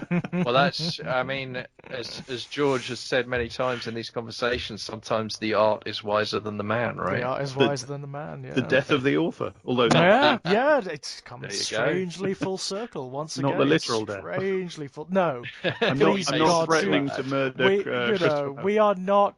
I won't allow for that. You'll get blocked. All right, you'll get blocked for that kind of bad faith shit. I'm afraid on my channel. It's a tyranny of one. This channel. Yeah. It really is a tyranny, And with that, gents, I think we can wrap it up. Yeah, is there any sort of closing thoughts? I'm pretty happy. I think we got that, to be I honest. think we comprehensively dissected and eviscerated that one. I think so. I really like the music. I really like the soundtracks. There you go. Yeah, I said yeah, something good music. positive. Yeah, good music, good music. Christian Bale. Oh dear, no, not my. I My like favorite the fact that we've spoken about this movie for 3 hours and we Yeah. didn't give enough of a shit about Christian Bale to right. talk about his performance. There's I think that's space. it. I think you said what we need to say there. I think we do. I think that's it. Yeah. I'm Batman. Yeah. Anywho, do either of you have anything that you'd like to pimp out? Jack, you want to go? Yeah, I can go first. I blog very occasionally these days at Shabugan Graffiti, which is part of Eruditorum Press, and I do an occasional Shabcast, which is kind of back a little bit on and off these days. Shabcast is my solo podcast, which is part of the Pex Lives podcast family, and there's a couple of my most recent 2 episodes are both with Kit. So if you like listening to Kit and I talk to each other, then I have audio for you. I also have more forthcoming, so that should be fun. And most importantly of all, at the moment, my main project is, apart from the novel I'm trying to write, my main project is a podcast I do called I Don't Speak German, which you can find at Libsyn. It's on Apple Podcasts, Stitcher, Spotify, all the places, SoundCloud, and that's a podcast I do with my friend Daniel Harper, who is an internet researcher into the far right, who spent pushing 3 years now listening to Nazis, white nationalists, white supremacists, people like that, talk to each other on their podcasts and their live streams, which most people don't do. And Daniel has done it rather heroically. And the podcast is him telling me all about what these people think and say to each other. So if you would like to get educated on what some of the scariest, nastiest people in our society say and do, I have a podcast for you. Links below, ladies and gentlemen, for all of that. Kit? Yeah, obviously go and listen to I Don't Speak German because it's absolutely amazing. It's vital, necessary. And I've mentioned this before, but I think that it is as heavy as it sounds, but it's more entertaining than it sounds. I think. Yeah, I do want to underline that. Yeah, I really hasten to add that. It may sound incredibly heavy, and it may make you hesitant to go and listen to it, but actually, it is incredibly entertaining. Yeah, and I think Jack and Daniel do an exceptional job of navigating what is, by any measure, exceptionally difficult subject matter with real kind of real humor and humanity. So I do recommend it. It's a pleasure to listen to, for all that it's also at times a tough and difficult listen. But I think it rewards that. As for myself, I'm on Twitter at KitGonzo. I have a Patreon. Patreon.com/Kit Power. If you donate $1 a month there, you will get something new from me every single week, whether that's a piece of written work or a piece of audio. My novels are all available, the paperbacks and hardbacks wherever books are sold. The ebooks you have to get from Amazon because that's just how it is. That's the world we live in. Yep. It is, I'm afraid. And I'm still writing at the moment for Ginger Nuts of Horror. So I have 2 projects there: My Life in Horror, where every month I write about things that fucked me up as a kid, some of which I've spoken about with George on previous episodes of this show. And I'm also doing a project where I'm reading through the entire Brian Keene catalogue in the order of original publication, and I've just Clickers 2 just went up. So that's the other project I'm running through Ginger Nuts. So that's me at the moment. Brilliant. Links again below, ladies and gents. And as for myself, the usual, you can find me knocking about here on Exaggerated Elegy, where there's all sorts of nonsense going on at the moment. You can find a lot of my fiction at strangeplaygrounds.com, and there will be a new short story collection available reasonably soon. You can also come and chat to me over at Enigmatic Elegy on Twitter. Thank you so much, guys. Thank you so much. I know we've been trying to get this together for a while. But circumstances being what they are at the moment. Yeah, we've been trying to get this together for longer than it took Bruce Wayne's back to heal, I think. That is actually It's a good way of putting it. I like that. No, thanks for having me. This was fun. Yeah, it's been a I mean, pleasure. I think Jack and I will both agree, George, that you are the hero we deserve, if not the one we need right now. Or is it the other way around? I've always fancied myself as the villain, but there we go.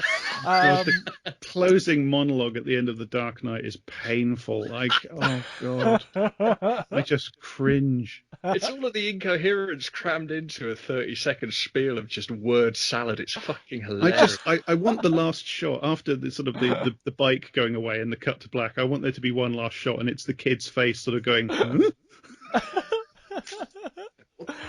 What's talking about, Dad? Are you okay, Dad? I know we've been through a lot, but what the fuck are you talking about?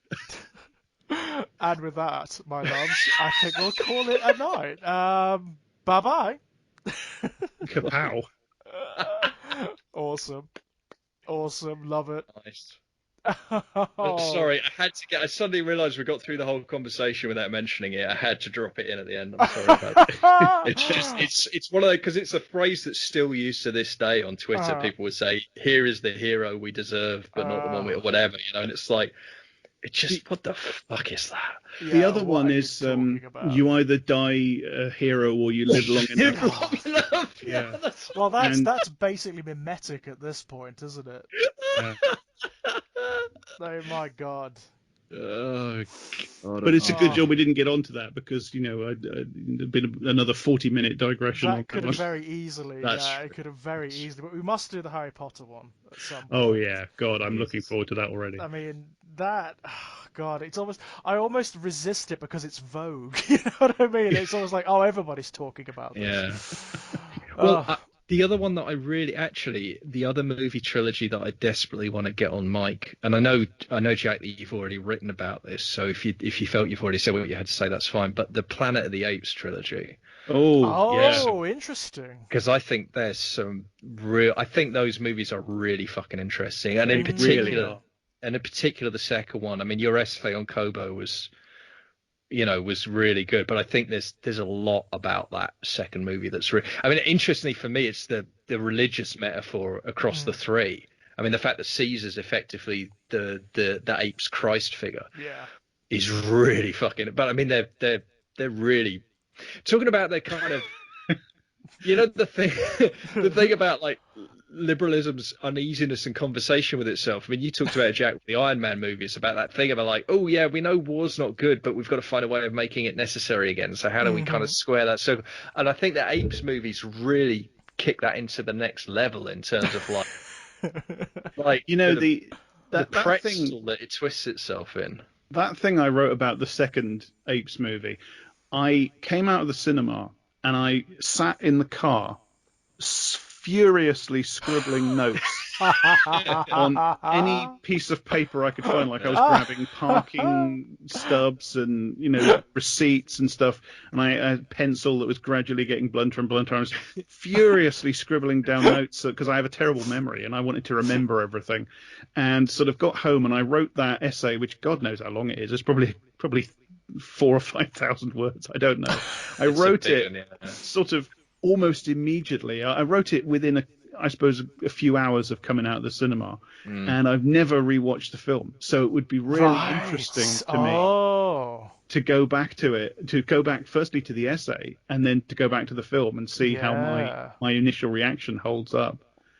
Yeah. Yeah, that would be fascinating. It's another movie with Gary Oldman as a deeply dodgy authority figure. So I mean, it's got that going for it, if nothing else. There's a link. There's definitely a link. Gary Oldman telling on himself again. Yeah. I mean, what I've always been trying to get off the ground with a friend of mine, but it's never transpired, is Prometheus. Oh no, we've got to do that as well because I'm fascinated by that movie.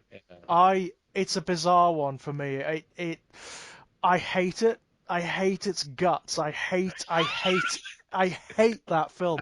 But it's incredibly beautiful. Yeah, it's very wrote. It's another thing. I wrote a great big long thing about almost immediately after coming out of the cinema. Well, I didn't immediately coming out of the cinema because I was like in a state of slight shock coming out of the cinema, and I didn't know how I felt about it. It was very weird for me, and it was sort of on the bus ride home when I started to really froth and venom started to come up in the back of my mind. It was like that film was trying to convince me that it was incredibly profound, and it wasn't. It was incredibly dumb. It was a B-movie plot with incredible pretensions and a massive budget. It's so strange because the story I just told about the second Apes movie, essentially exactly the same thing happened with Prometheus. And again, I haven't been back to it and I haven't reread the essay. So I've rewatched it, and it is as stupid as it seems to be. In fact, it's my thing about Prometheus is that as long as we agree that it's in no way connected to Alien. Which is that's like one of my favorite movies, Alien. It absolutely rents a room in my head, and it's kind of sacred to me. As long as we stipulate very strongly that it's not connected to Alien at all, even though it shares certain iconography in common, they have no continuity between them. If we stipulate that, I think it's quite good. I love it. I want to strangle every character in it, apart from the robot. Well, I think you two should definitely set a date for Prometheus. I don't even think I've seen it. I don't have any recollections. Really? Yeah, I'm fascinated to get your take on it. Oh, okay. I really would. Yeah, I really would be I will say interested. this for it. I watched Covenant for the first time recently, and I will give Prometheus this. It's not drop-dead boring like Covenant is. It's not a pointless film. Okay. Like Covenant is. I went to the movies to see that, and I basically remember nothing about it at all. Yeah, that's Covenant. That's definitely Covenant for you. Except the only thing I remember about it is that it kept on sort of stylistically aping Alien for some reason. It's basically what they've done with Covenant. They've taken all of the worst, and don't get me wrong, I adore the original Alien, like yourself. It's one of the first films I ever remember seeing. It's a really sacred text for me. I think it's beautiful. But they've taken all of the worst elements of Alien and all the worst elements of Prometheus and threw them together in a blender. And what you've got is Covenant. It's amazingly bad. It's amazingly terrible. I kind of have this holy tetralogy in my head, these four movies that are, between them, they're everything. And that's Alien, Kubrick's The Shining, Herzog's Nosferatu, and The Thing, John Carpenter's The Thing. Those are the big four movies. That's a good selection. That is a very good selection.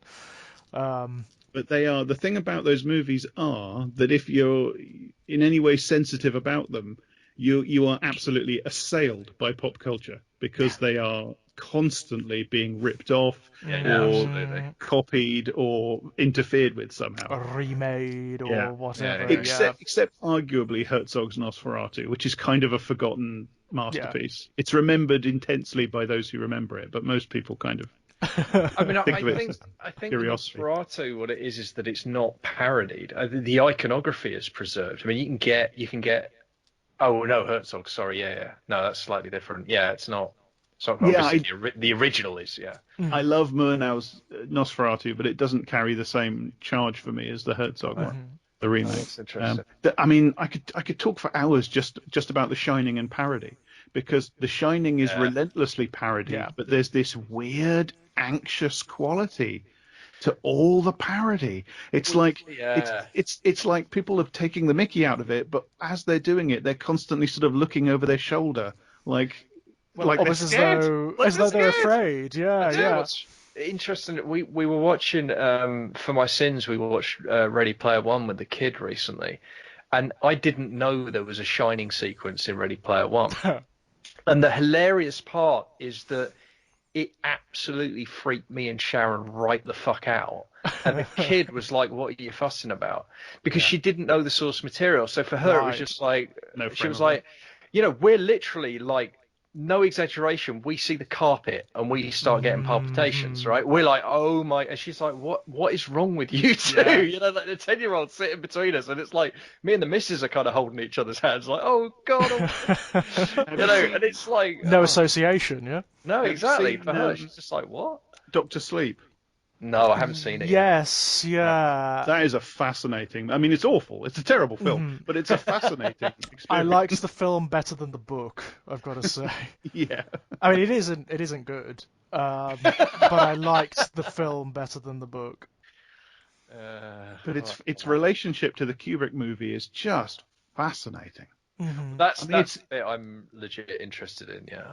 it's kind of objectionable. I sort of hate it, but it's fascinating.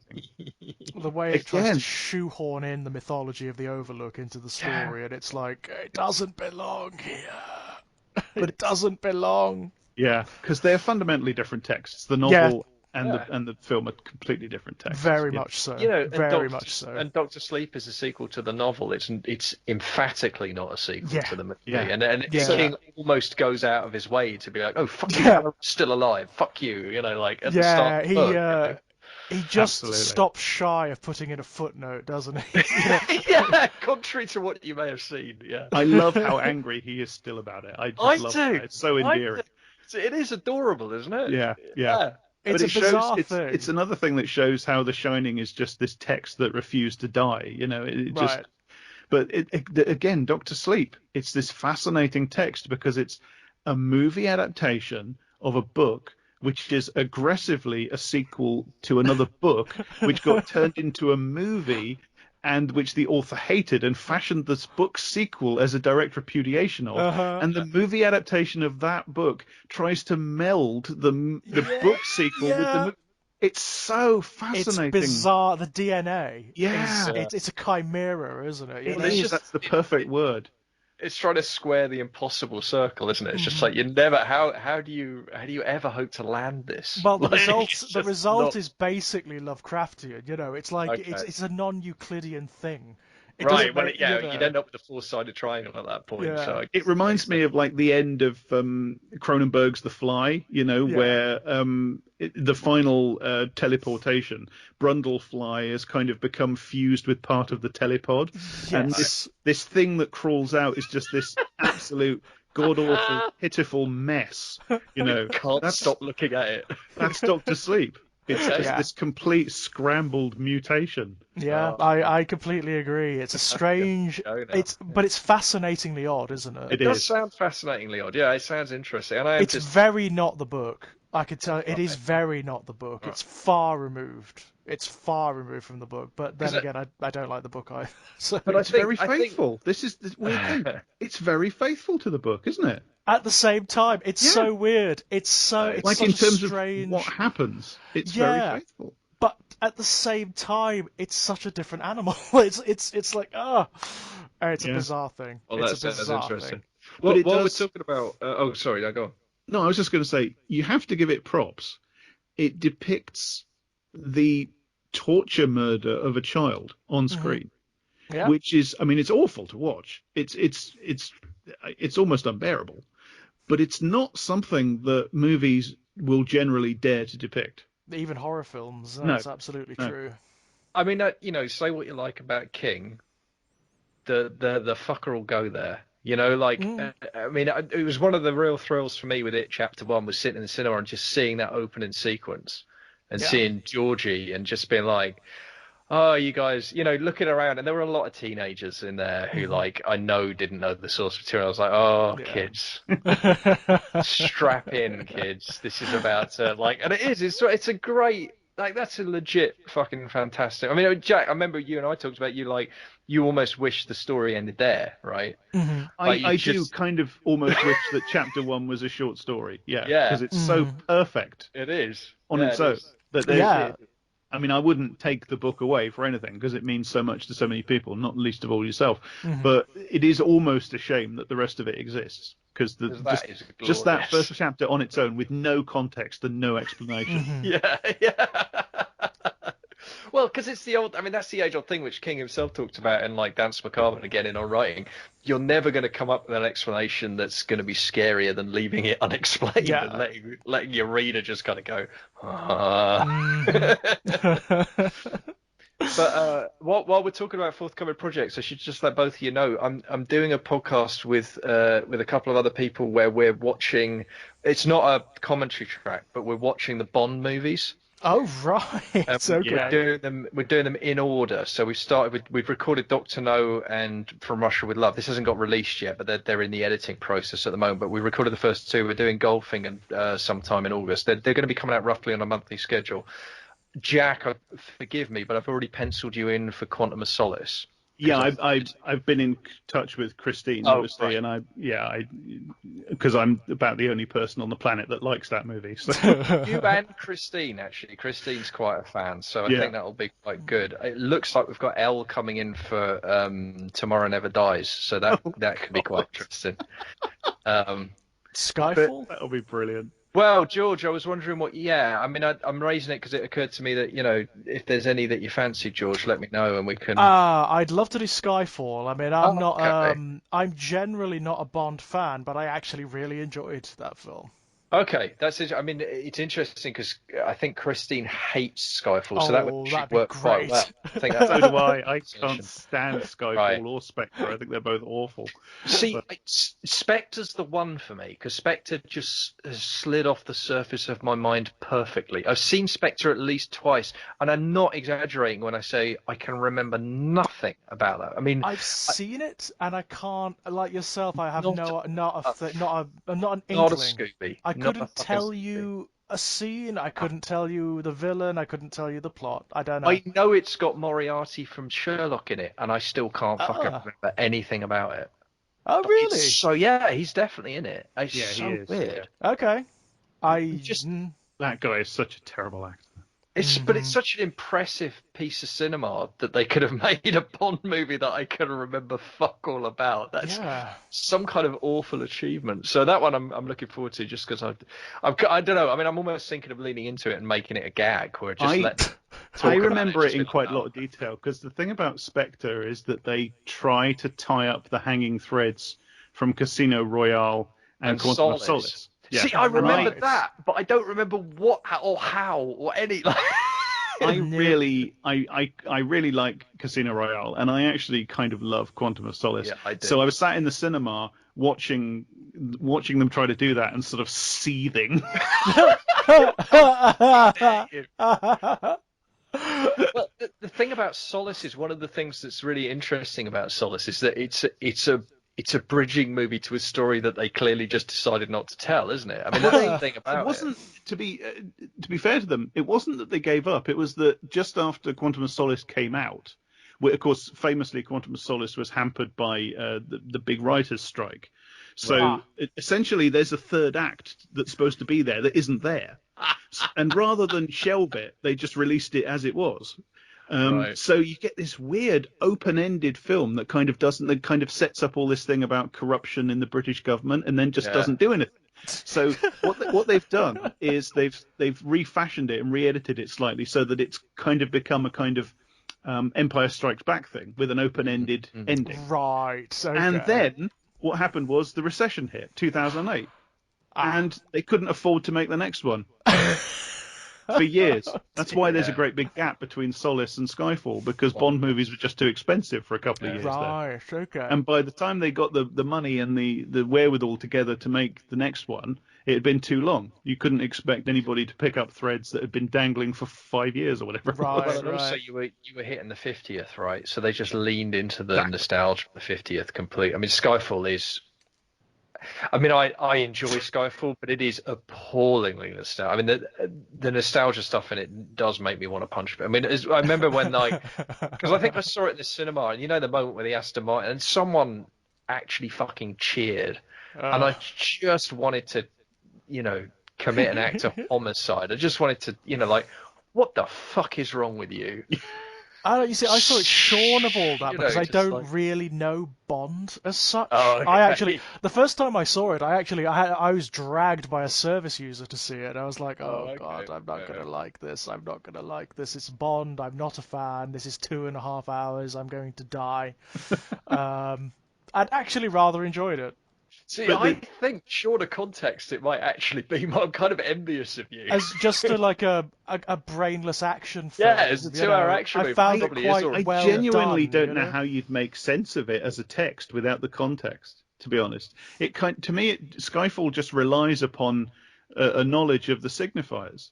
You know, But everything we talked about the Dark Knight and the incoherence of the politics of it are there in spades in Skyfall. Oh, I mean, yeah. Skyfall just collapses under its own narrative incoherence, doesn't it? It's just the Skyfall bonkers. and The It's Dark Knight bonkers, Rises yeah. came out quite close to each other, and they're both about the post-recession. They're both about the hero losing his mojo, literally falling. In both films, the hero literally falls. Right. Yeah. And he's laid low, and he's physically a wreck, and he's useless, and he's out, and he has to climb his way back up. Fucking hell, Skyfall even has that atrocious fucking song where she sings, Adele, we're all yeah. in this together. And interestingly, both films do justify fascism. So, yeah, there's clearly something in the air. Although, to be fair, Bond has always done that. Yeah, true. But Skyfall's the one where it's got Judi Dench fully giving testimony to the fucking select committee of the House of Commons.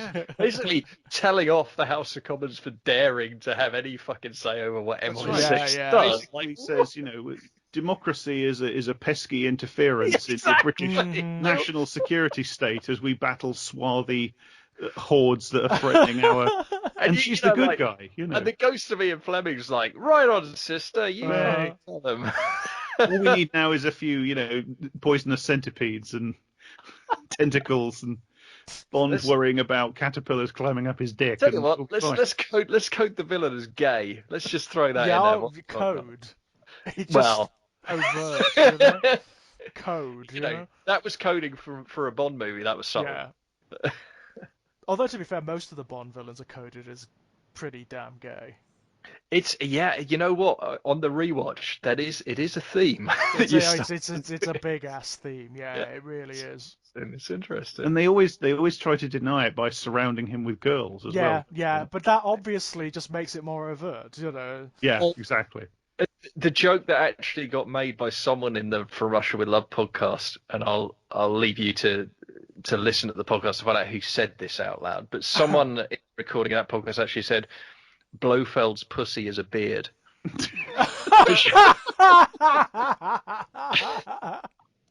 That's brilliant. Just That's saying superb. that's the thing. The show's called Of Human Bondage, by the way, just in case you're wondering about the angle we're going for. Brilliant. I literally can't wait. I'm gonna have to leave you that'll guys. Be fun.